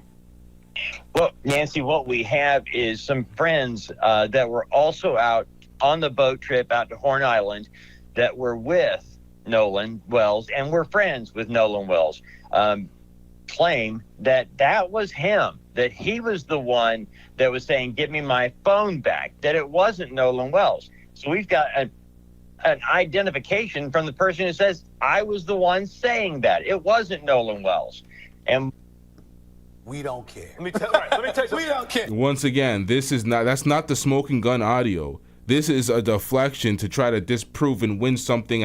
We don't care about that audio. Yes, that may help if he was actually saying, "Give my phone back," and that's why they had his phone. It's like they kidnapped his phone or something. But that's still not consistent with what we're hearing in the audio. So at the end of the day, I don't care about that. These are the type of things that I'm speaking about. What does this have to do with it? The audio conflicts with the interviews and the stories that these boys told in their interviews. This other shit is what we call muddying the waters. When you listen to the audio, Nancy, it does seem like it is not Nolan Wells saying, "Give me my phone back." It sounds like the guy claiming it.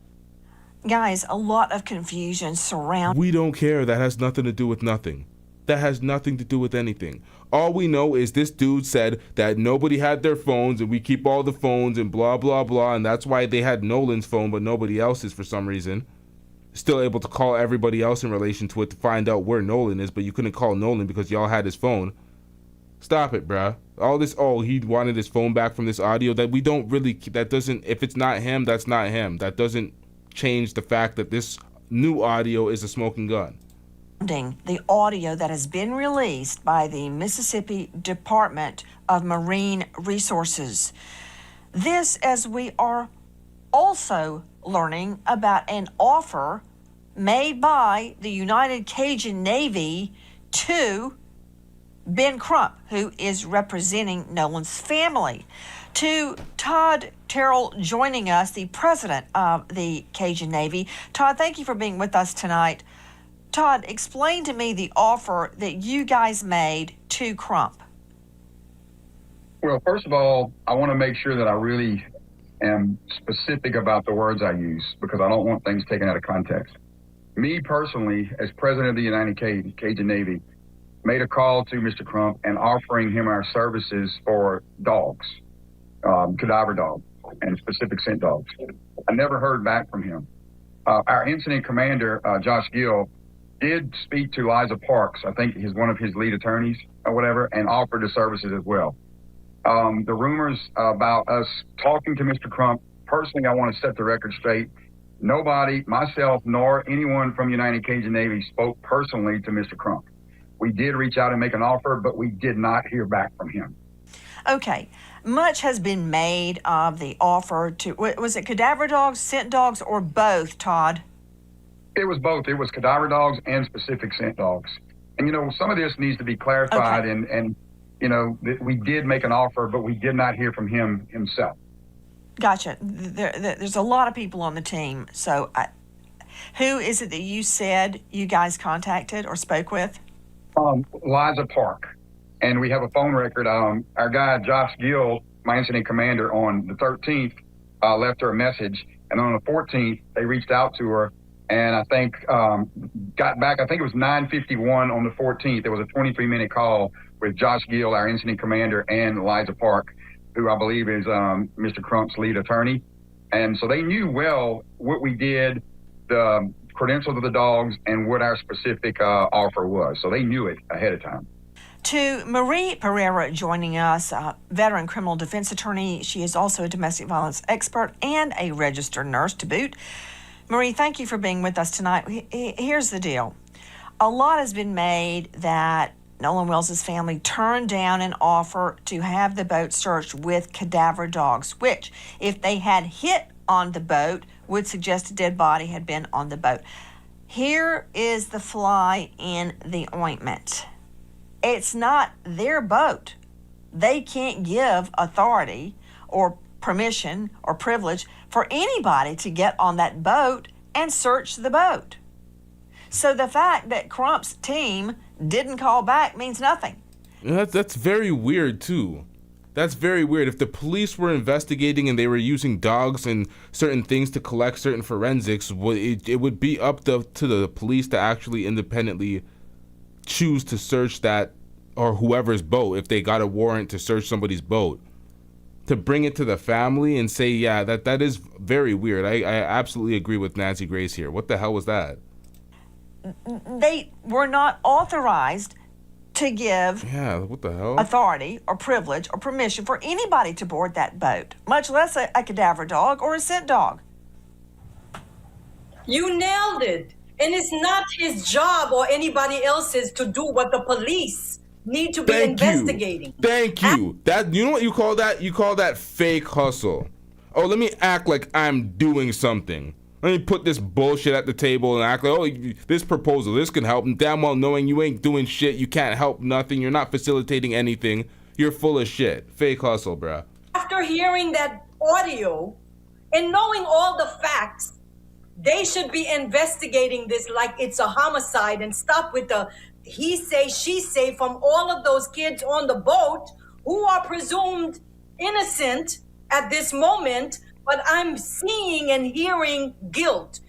Just off the fact that they even had his phone, that part. Why did you even have his telephone? I will never get over that because even as an adult, my phone is my life. If I'm staying back doing anything, I'm staying with my phone. So everybody and their grandmother has their phone on them at all time. Nobody's just parting ways with their phones for extended periods of time. Oh, you're in the middle of the water, you're on a boat. Okay, of course your phone's gonna be on the boat while you're in the water, but when you're docked on the island now, You're separated from your phone. Why do they have his phone? That's always been so weird to me. And I'm glad that she was very emphatic and in delivering that message, because it's like, yo, people got to understand, why are people acting like this is normal? This is normal behavior. And then he explains it as he returns to the island. I'm like, bro, no one's buying this. I need to be investigating all of an adult. My phone is my life. If I'm staying back doing anything, I'm staying with my phone. So they need to be investigating all of those kids, interviewing them piece by piece, one at a time. And I promise you, somebody's gonna break and tell the truth here. See, the thing is, sometimes police actually sit back, a lot of the times, not sometimes, a lot of the times, they sit back and collect evidence. They sit back because they don't want to bring you in and then have to bring the case. The prosecution doesn't want to have to bring the case to the DA. Because once they bring it to the DA, you're locked in. You got to actually try to show reasonable or probable cause and actually try to prove the case now. Now you actually have to try the case. So you want to collect a lot of evidence. You want to make these people feel like they're not under review. They're not a prime suspect. Let them get comfortable, say some things that will contradict the truth and what they will later say in their testimony. So they let them say these dumb things in the interviews, make them think that they're getting away with things. They did the same thing to David. I called it out months ago. I'm like, the police are collecting data and information on David.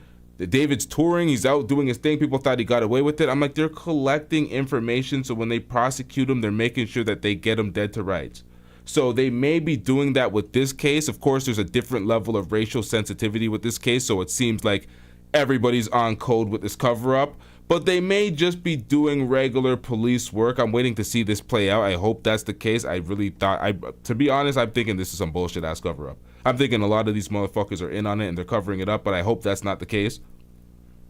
So if they are actually doing their due diligence, these folks are fucked because their stories contradict the truth.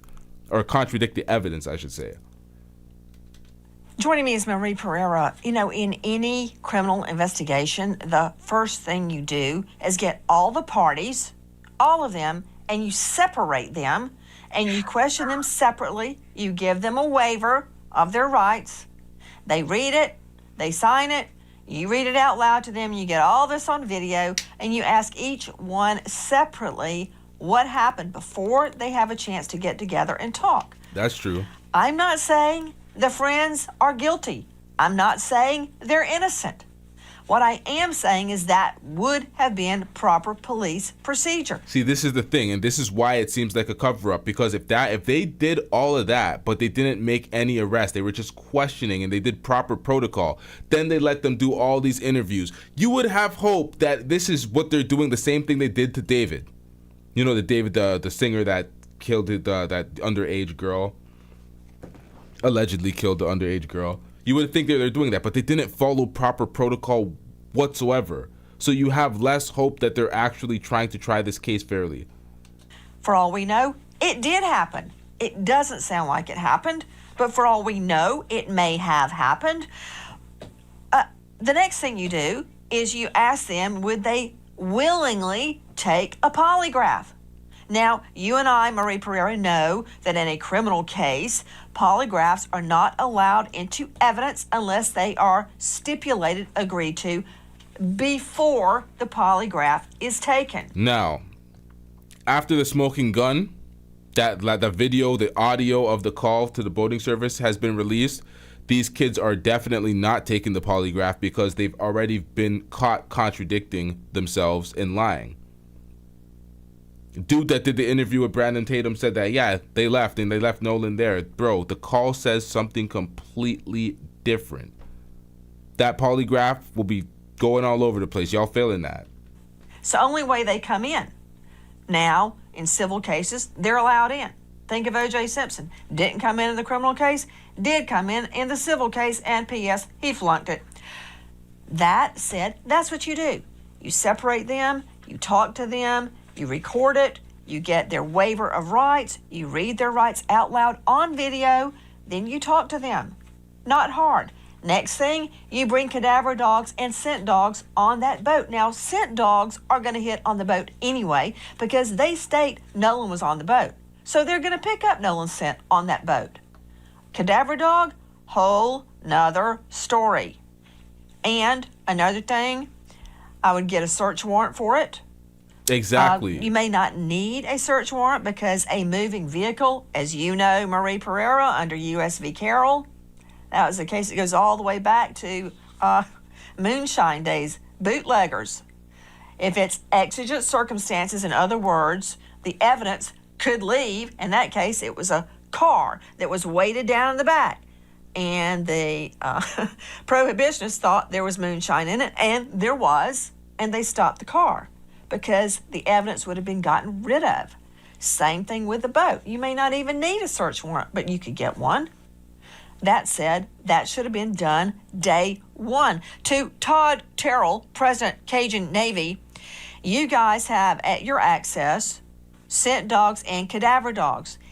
Do you believe, Todd, that any evidence of a body on that boat would still be detectable, even now?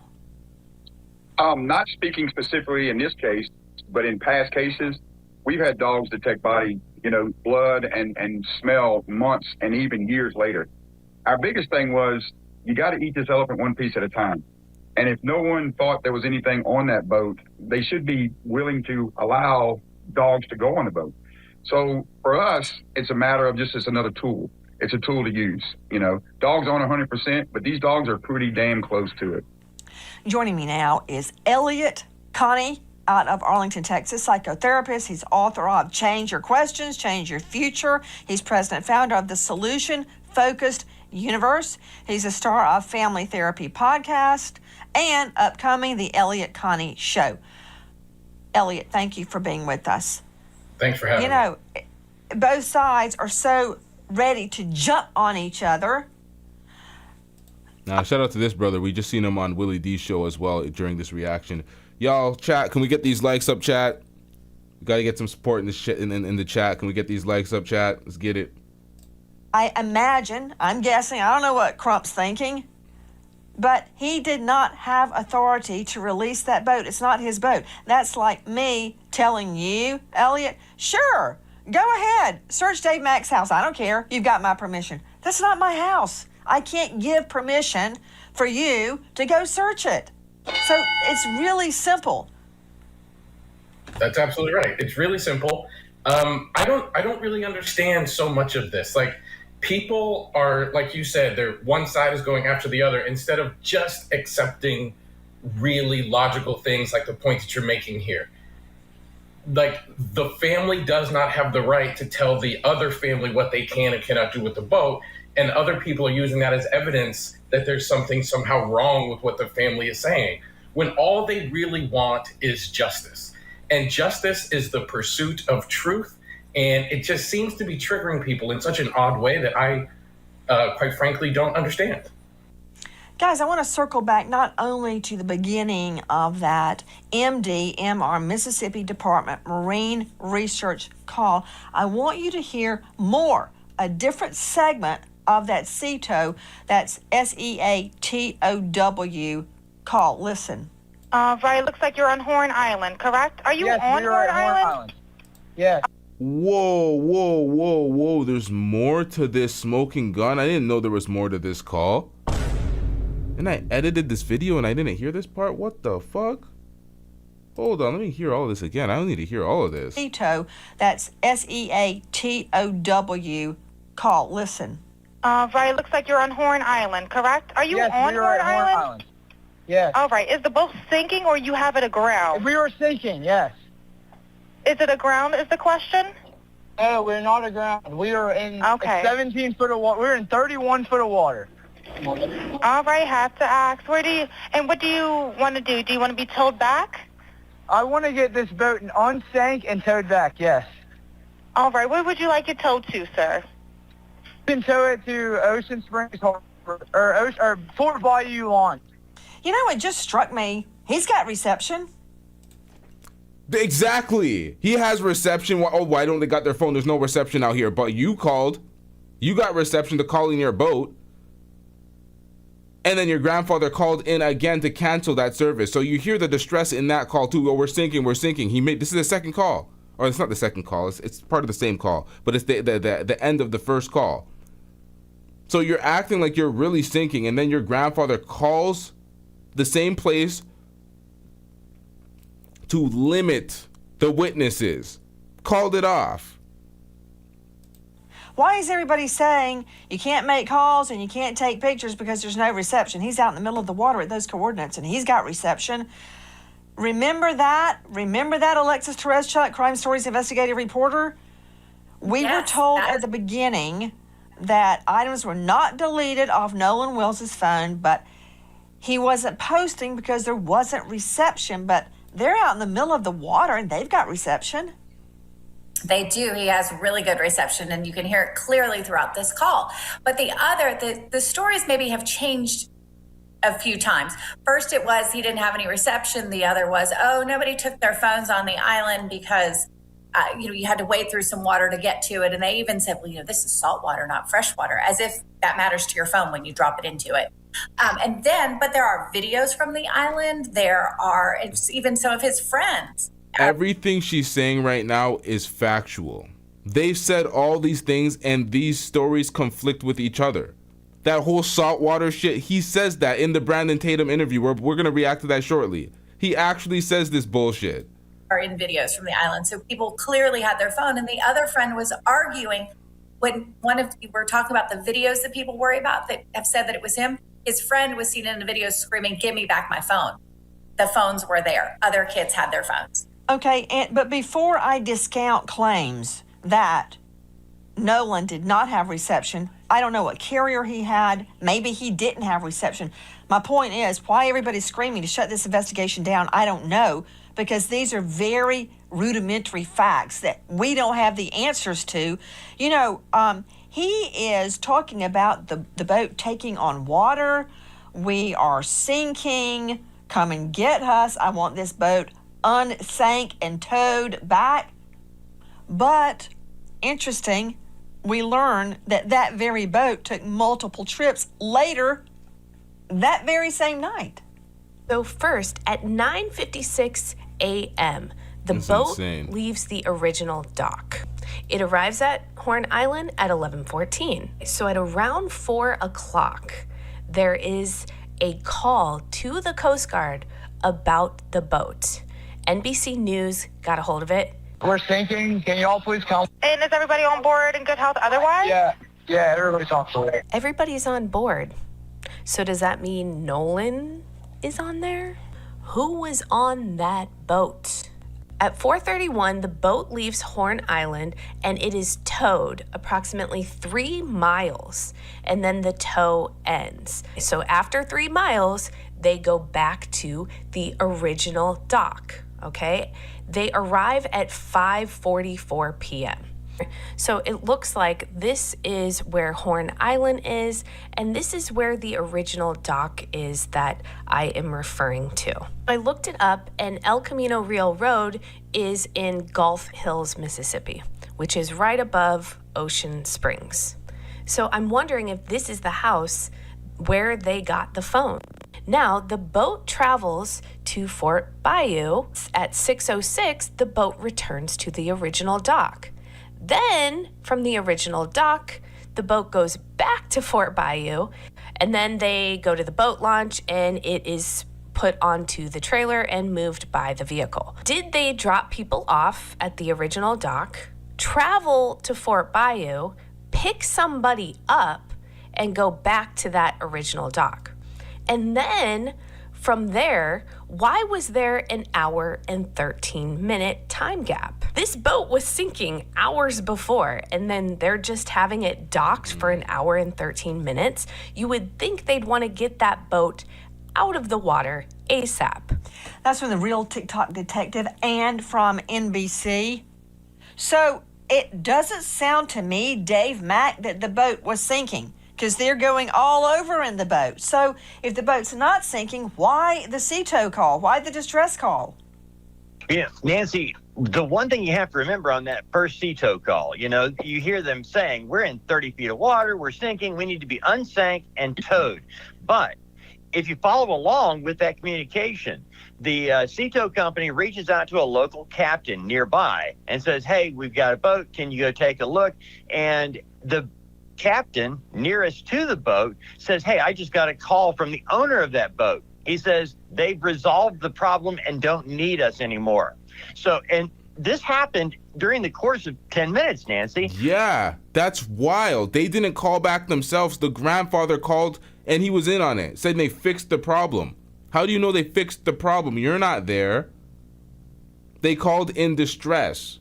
The problem is when the operator asked, how high is the water?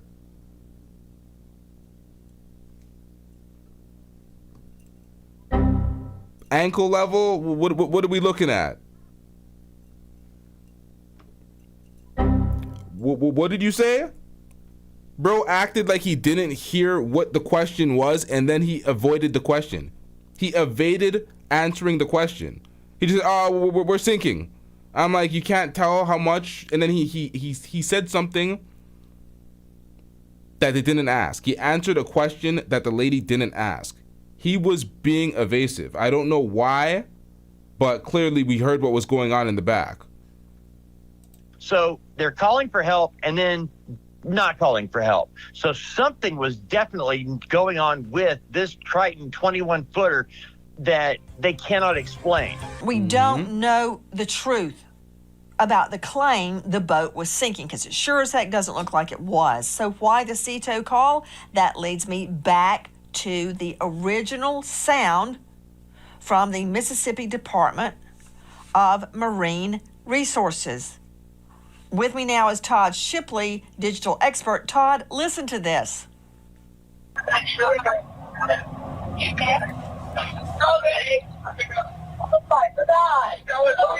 CETO assistant, Vicky speaking. How can I help you? Bro, is he dead? And then the female saying, oh my God. And then the other dude saying, Nolan, don't die. At this point, I hear this. Lock his ass up. I'm like, something weird is going on. There's definitely some foul play. They were all there witnessing this, and there's no convincing me otherwise. We hear the audio. This is an official audio. This completely conflicts what bro's been saying in the interviews. I said this like 3 times now. Let's get it. Hey, we're at the west tip of Horn, and our bilge pump stopped working. We're sinking. Can y'all please come? We have a membership. All right, of course. How far is the work coming up, sir? Right Can here. you give me a description? Ankles? Hello? What do you mean, what did you say? You stopped paying attention, bro? You zoned out? Maybe you, sir, need a... Stay off the weed. All right, of course. How far is the work coming up, sir? Can you give me a description? Ankles? Hello? Hey. Yes, how far is the water coming up, sir? It's coming up. We're just sinking. I don't know. Like, we're. What? This sounds like some bullshit. How far is it coming up? No sound. Ask the question again. It's coming up. It's coming up where, sir? It's coming up? I don't know. We're just sinking. Bullshit, bruh. Absolute bullshit. We're going down now. Joining us tonight, Todd Shipley, digital cyber crime. I don't know why they made that call. I don't know why they canceled it. I don't know what the details are. It's just very fishy and suspicious. It doesn't add up. It doesn't add up. We hear everything going on in the background. So that call was a massive mistake, because that is now the smoking gun in the case. But why did you call and cancel him? What was with that travel pattern? None of this makes sense. Expert, former Detective Sergeant Reno, 25 years in law enforcement, and author of Surviving a Cyber Attack, and author of Investigating Internet Crimes, Solving Crimes in Cyberspace. You can find Todd at darkintel.info. Todd, how can I tell if this is real? It was supposedly originally gotten from the government agency that supplied it. it doesn't sound like it's a complete video to me to begin with, because there should be more conversation. So where's the rest of the video would be or the audio. Then we can start to begin to forensically look at the audio to try to figure out and pull out the voices in the background, because the question is, what are the people saying in the background, and what exactly are they doing? What sounds are in the background? Are they actually at the place that they say they are, based on noise in the background and other things that are happening? So, I mean, we can look at a lot of those other things within the audio itself to try to identify what's there and what these people are saying. Pull out those individual quotes and try to isolate them based on what they're saying, and slow it down, speed it up, that kind of thing, and pull out the background noise so that there's nothing else, so we can just isolate those things. There's several things that can be done with this. Todd Shipley, if you had this audio, what would you do digitally to clean it up, enhance it, and isolate it? Well, there's, as I said, there's some of the things that we can do is we can isolate the different tones, the different signal pieces that are coming through there in the audio. We can take that and isolate the individual people that are in there and try to identify who they are. And that's done digitally. We can actually just isolate the different streams that are there and pull out those different audio pieces. To all the members of the panel, I want you to listen carefully to this without reading the transcription. One more time.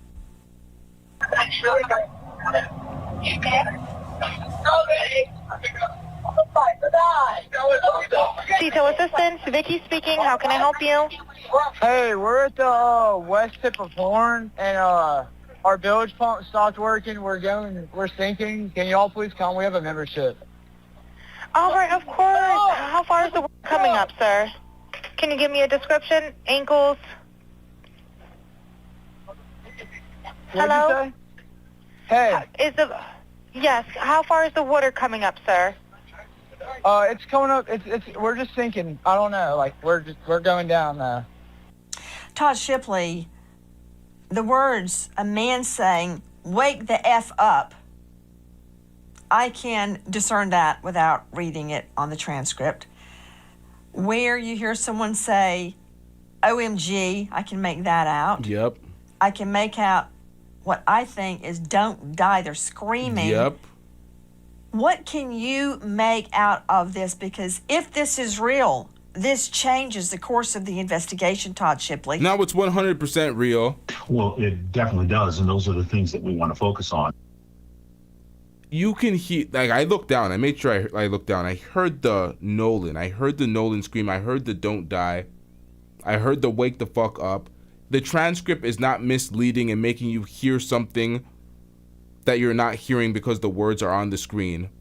It is consistent with what we're hearing. We're hearing all these things take place in that call. And so we would look at adjusting the gain, taking out the static noise. We use tools to filter out different parts of the speech so that we can isolate that's being said and try to adjust it and make it more understandable.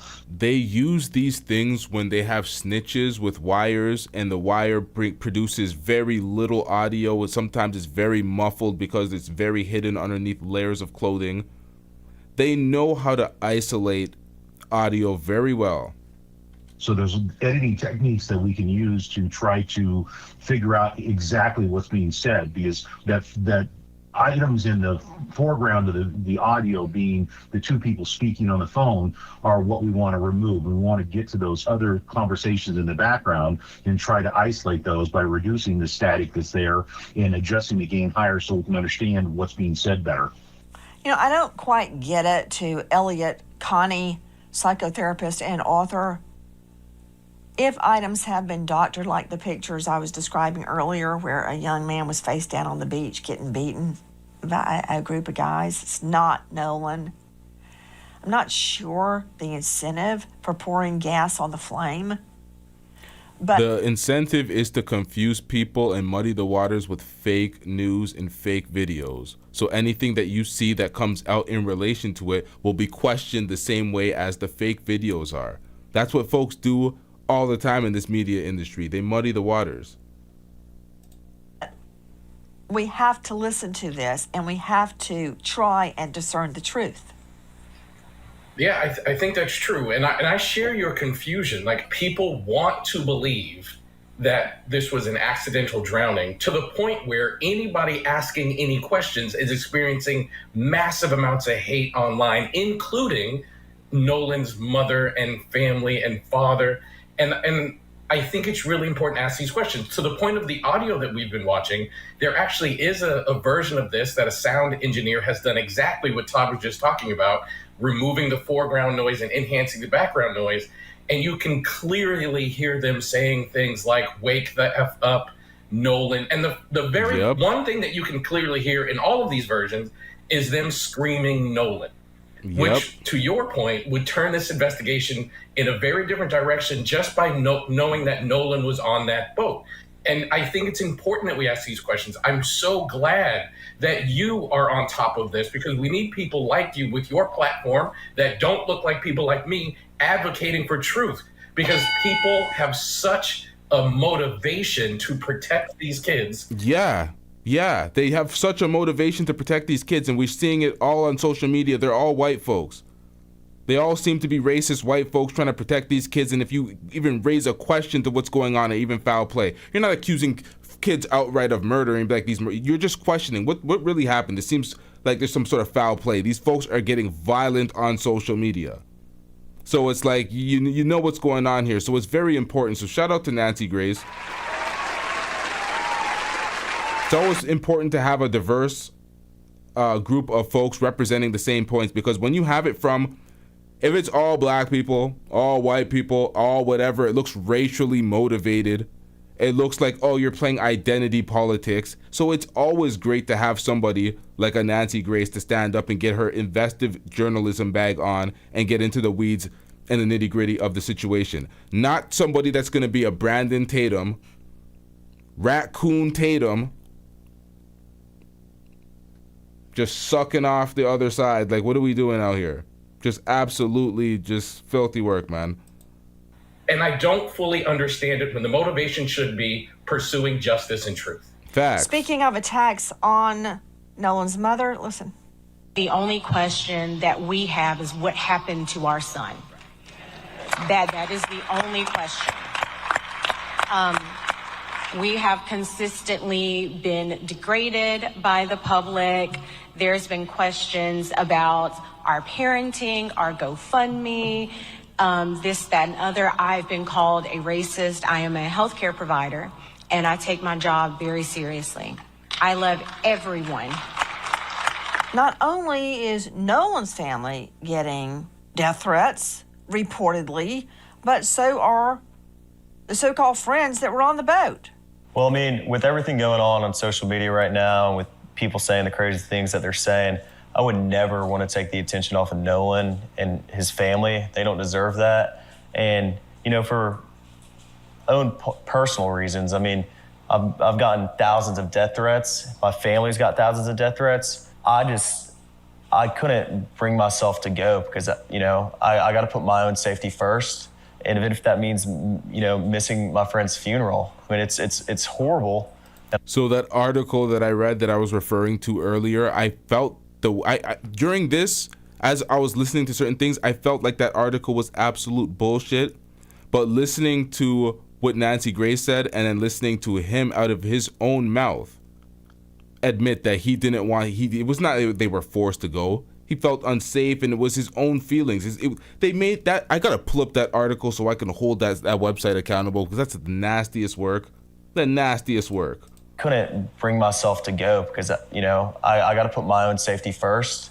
And even if that means, you know, missing my friend's funeral, I mean, it's horrible, and I wish I could have been there, but, you know, that's what's been going on, you know? So it's because of the death threats you chose to.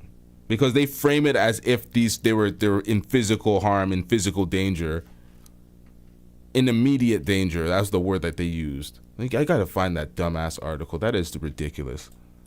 That is from the Officer Tatum show. Not only that, apparently law enforcement is getting threatened. Our community is grieving the tremendous loss of Nolan Wells, who is loved and treasured by everyone. Nolan's family deserves answers. Did they just say that law enforcement is getting threatened? And our community deserves answers. Every death in the county, except those of natural causes and non-criminal car wrecks, are presented to your grand jury. Many people don't know that. We have handled death investigations in this manner my entire career. Nolan's case is being handled the same way, with the same care and the same commitment to the truth that we handle all death investigations. I understand the public's urgency to know what happened to Nolan, but we are not taking time for time's sake. We are taking the time required to complete the work this investigation demands. Since Nolan was reported missing, local, state, and federal law enforcement agencies have worked around the clock investigating what happened to him. That is the elected district attorney in that jurisdiction. Apparently, everyone is getting threatened and attacked. That's not a very good climate in which to do your job, is it? Dr. Thomas Coyne, the chief medical examiner out of Tallahassee, District 8, toxicologist, pathologist, and neuropathologist, because everybody's taking heat. They're probably afraid to even walk to their car. It does sound like a tinderbox out there. Yeah, no, I would, I certainly wouldn't want to be involved in that investigation myself as well. So these can get pretty heated pretty Dr. quickly. Coyne, sadly, you're getting dragged into it right now. Dr. Coyne, I need to talk to you about the body, and I'm going to circle back, everybody, to the Katie, the mystery Katie girl on Horn Island. Her sister spoke out on her behalf. Okay, and there's a problem with that too. There is yes. Let's get into that. Let's get into the discrepancies with the story, because they were trying to put this on Katie. The best friends. Oh yeah, I last seen him with Katie. They're all putting it on Katie. So let's hear the details as it relates to Katie. Discrepancy with that. But before I get to that, Move me down. Dr. Thomas Coyne, thank you for being with us tonight. And yes, repeat, we're dragging you into it. Dr. Coyne, I understand why Nolan Wells's lungs were removed from his body and that the second examiner did not have them. He cannot complete his independent autopsy because he can't look at the lungs. I'm sure the doctor is looking at the lungs in Mississippi because they think he drowned. But why the throat? Why has the initial medical examiner kept the throat? Well, I'll say anytime that you investigate a drowning, it's considered to be a diagnosis of exclusion, right? So you have to figure out why a person went into the water in the first place and why they couldn't get out. Hold up. Wait 1 second. The first autopsy was inconclusive, so why are you taking major organs? You suspect that they drowned, but it was inconclusive, so you're taking organs so another person can't do an independent autopsy on the body. Why would they do that? In this case, there was trauma that happened to a person, or something that prevented him from getting out of the water. Well, if there was, let's say, a battery or a fight that occurred, perhaps with injury to him and to his person, if a person, let's say, was maybe strangled or there was injury to the neck, if a person's been in the body of water for several days, especially floating face down, there's probably going to be some considerable decomposition.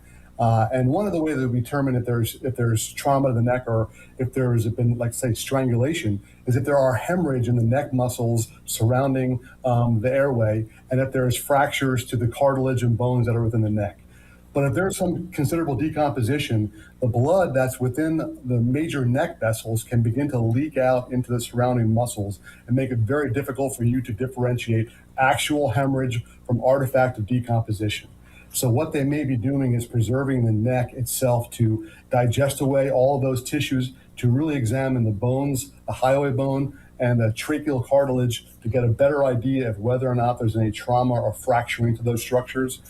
That's the only thing I can think of that why you would want to keep those particular structures. Understand that there's no significant or no specific finding at autopsy that allows you to diagnose drowning, even the lungs.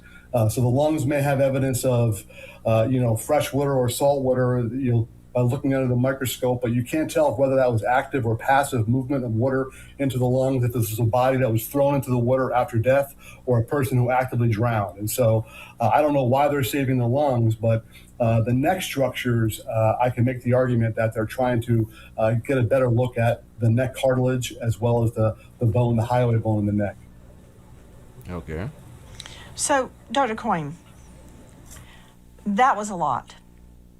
But two things jump out at me. Number one, are you telling me that the neck, Nolan Wells's neck, may have been retained by the initial medical examiner because the medical examiner cannot tell the difference in a bruise or damage in life, such as a fight, a strangulation, can't tell that from blood diffusion post-mortem during decomp? Yes, there's that's one of the possible reasons. You know, your neck muscles have a lot of what's called myoglobin, red proteins that are present within the tissue. You have the blood that's within the jugular and carotid arteries that are along those muscles in your neck. Yeah, so when you cut out the neck and remove the neck to examine the neck, isn't the simple operation of cutting out the neck changing the composition of what's going on? Like, I'm so confused. Decomposition can discolor everything red, can allow movement of blood into tissue. And so if there is some confusion about whether or not hemorrhage in tissue is due to decomposition or due to actual injury, they may do a deeper look at those structures. And so that could include microscopic sections, you know, taking actual tissue sections from that area, looking at it under a microscope, and perhaps also removing all tissues from those structures to just look at the cartilage. That's a lot of words, Coyne. You know, I like you, Dr. Coyne. I respect you, but just as a yes, no, if I can even form the question accurately, are you telling me the medical examiner, the initial medical examiner, may have kept Nolan's throat because he can't tell the difference in an attack on the neck versus decomp? Blood dispersion during decomp? If there was significant decomposition, that may be one of the reasons. I've never. All right, so I'm taking that yes. That could be it. Yes. Fuck, absolutely. bro. Come on. I can't think of any other reason. You know, in drowning, sometimes you have less than 10% of drownings. There's the hypothetical dry drowning where a person can have a spasm of the neck muscles once you swallow water. But there's no physical finding that you could look at autopsy that would prove that. So I can't imagine they would save the neck for that reason. The only reason I can think of is that they're looking at the underlying structures a little more clearly. So I don't think I need my medical degree, and I don't think I have to be the chief medical examiner in District 8 there in the state of Florida to figure out the first medical examiner kept his throat for a reason. Yeah. What is the reason? Why the throat? Why not the foot? Why not the hand? Why the throat? There's something about the throat that the medical examiner is concerned about. But you cut it out. That's my major thing too. You cut it out. You cut it out to preserve it. Like, you just heard Coyne explain it very clinically and in depth. I want to ask you something else. Can I see Dr. Coyne, please? But you're going to say, okay, so you're going to cut out the motherfucking neck, and then you're going to say you can't determine whether if it's from decomposition or hemorrhaging, but you motherfucking made incisions into the neck already for a microscope?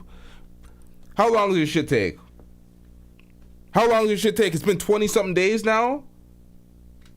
Dr. Coyne, we were just showing you autopsy results, and it's from the second medical exam, the second doctor. That's it. Thank you, control room. On the back of Nolan's neck is deep subcutaneous reddening of the tissue. I've had one doctor, who I respect highly, tell me that that was pooling of the blood post-mortem. Well, I don't buy that because it wasn't pooled anywhere else on his body, on his back. So why there? It's not.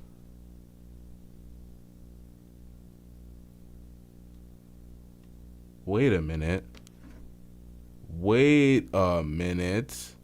Pooling of the... Okay, hold on. I don't believe that.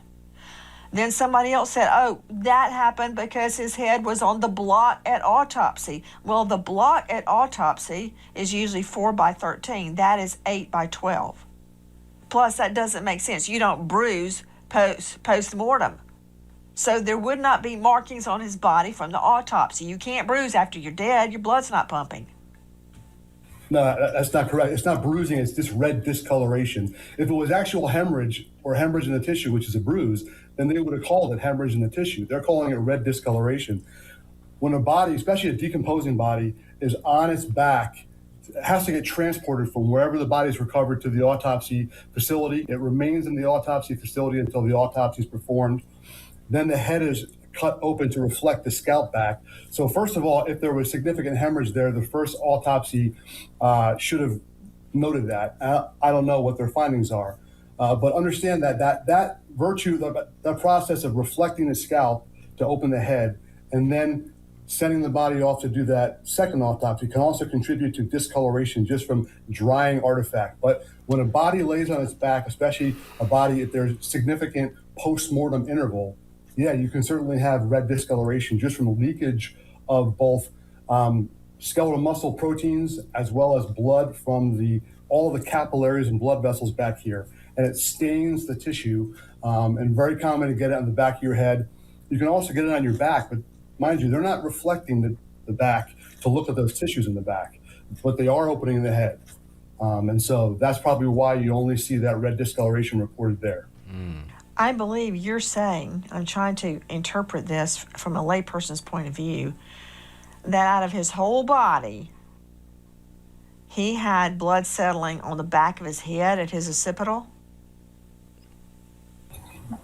They're only looking at the back of his head, right? They're not opening up his back. When they do the autopsy is performed by a Y incision that's created in front, and those tissues are reflected backwards.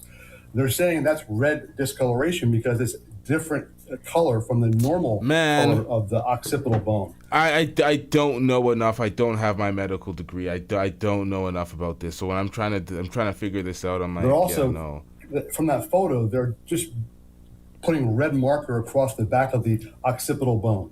Dr. Coyne, to me, that didn't settle anything.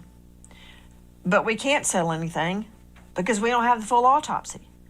So we're like the 5 blind guys feeling different parts of the elephant, trying to figure out what is it. That's what I was thinking the whole time. I'm like, okay, first of all, I don't have my medical degree. A lot of this shit is conflicting. Plus, what the hell does this culminate into? Like, what is the end result of this? What does this prove to us? I wouldn't even know because I don't know these medical terms. Okay, we can't sign off until we address the Katie issue. Now, correct me if I'm wrong, Alexis Tereszchuk, Crime Stories investigative reporter. Katie issue. But the friends on the boat say Nolan wanted to stay behind because of a girl he just met named Katie. Katie has been found, and she says no. He said he was leaving with his friends. 100%. Do I have that much right? 100% Okay. you have that. Let's take a look at what Katie's sister says. Put it up on the screen, please. Katie had a conversation and assumed that she was going to read it. Never mind. Had a conversation, assumed Nolan was getting ready to get on the boat that he came out in. Katie made it home. She was on another boat, different people. Blah, blah, blah, blah. Katie assumed the friends. Okay, so she's not going to read it. Let me read it. Katie made it home because she was on another boat with different people. Katie was safe because my brother and sister-in-law went and got her. Katie assumed the friends telling him to get on the boat wouldn't have left him. Me and my family have talked, called, and are sending up our prayers to bring Nolan home. We have given all the answers. Move this shit off the screen. Him to get on the boat would not have left see this shit. him. Dave Mack, Crime Stories. God damn it. Blah, blah. I'm going to read it through the black thing then. We have given all the answers. we can give to his mom and authorities. Okay, it's kind of blurred and you can see that it's hard for me to read the bottom, but I got it. Katie assumed the friends telling him to get on the boat would not have left him. Dave Mack, Crime Stories. What is Katie stating through her sister? She is saying that Nolan did not stay with her on Horn Island, that she thought he was going back with the same people he came with. And by the way, got to add this, Nancy, Katie McCormick has been working with investigators, has been fully cooperative with them, the Wells family, and she says flat out that he did not stay with her. He went back. I just find it hard to believe that nobody knows what happened. There's a gap in the story. Everybody's story ends at the same spot. Oh, they were telling him to come back and go, and he didn't want to. And for her, she was witnessing them asking him to go back with them, but then that's where her story ends. She went back with another group of friends. She was never with him when they left. He wasn't chilling, doing nothing when they left because we heard the audio call in distress. When they're panicking, you can hear in the back, oh my God, Nolan, wake him up. All these things, damn it, Bart. All these things in the background. So you damn well know, they know what happened. Nobody's speaking up. We need a thorough investigation from the cops. All we damn well know is this audio is the smoking gun. It makes everything they said null and void. How come I don't have the... I thought I put that in the comp of them at the beach. Officer Tatum and them at the beach. I didn't have that in the comp. I'm like, why would they go back to the beach? Not the beach, the island. But back to Horn Island. They went back to the island and bro was explaining the bullshit. His alleged best friend was explaining the fuckery. And I'm like, nah, man. The math is not mathing. Oh, we definitely got to do a part 2. We have Judge Mathis breaking down the case. Oh, that's going to be too long for part 1. Make sure y'all hit that subscribe button. Make sure you hit that subscribe button. Make sure you hit that like button as well. We're definitely going to do an in-depth take or in-depth breakdown in part 2 in response to what Judge Mathis is saying. And we're going to pick up where we left off with some of the confusing points that we need to clear out from this stream. Because there is a lot of conflicting evidence. All I know is there's definitely some foul play in here. Nobody can say right now that we're going to stamp it and put it on an individual because there's certain individuals that look very shady. His alleged best friend, there's the Bart, Edmiston. There's a bunch of folks, and the fact that they tried so hard to avoid having Bart at the scene. Oh, there's nobody here of 21. Nobody mentioned Bart. They keep trying to get, I'm like, okay, so everybody knows something. There's a reason why the friend didn't he didn't show up at the funeral. He's talking about death threats and feeling unsafe, and you damn well know there was a lot of police protection at the funeral. Nothing was going to happen at that funeral. I don't know if it's guilt. I don't know if it's the fact that he knows he's covering this up and he doesn't want to be around the family. You didn't hear any remorse. You didn't hear any grieving from dude. We watched that interview and no grieving. He was deadpan, stoic, seeming like he's sticking to the script, assisted by Brandon Tatum, because Brandon Tatum wasn't doing any investigative journalism. He was trying to coach him along so he can get out of that interview smooth. This whole thing stinks. There's too many people involved in this cover-up. I really wonder where this goes. I really wonder where this is going to end up going. Shout out to everybody in the chat. Shout out to everybody that hit that like button. We are wrapping this up. Part 2 on the way. We out. Yeah.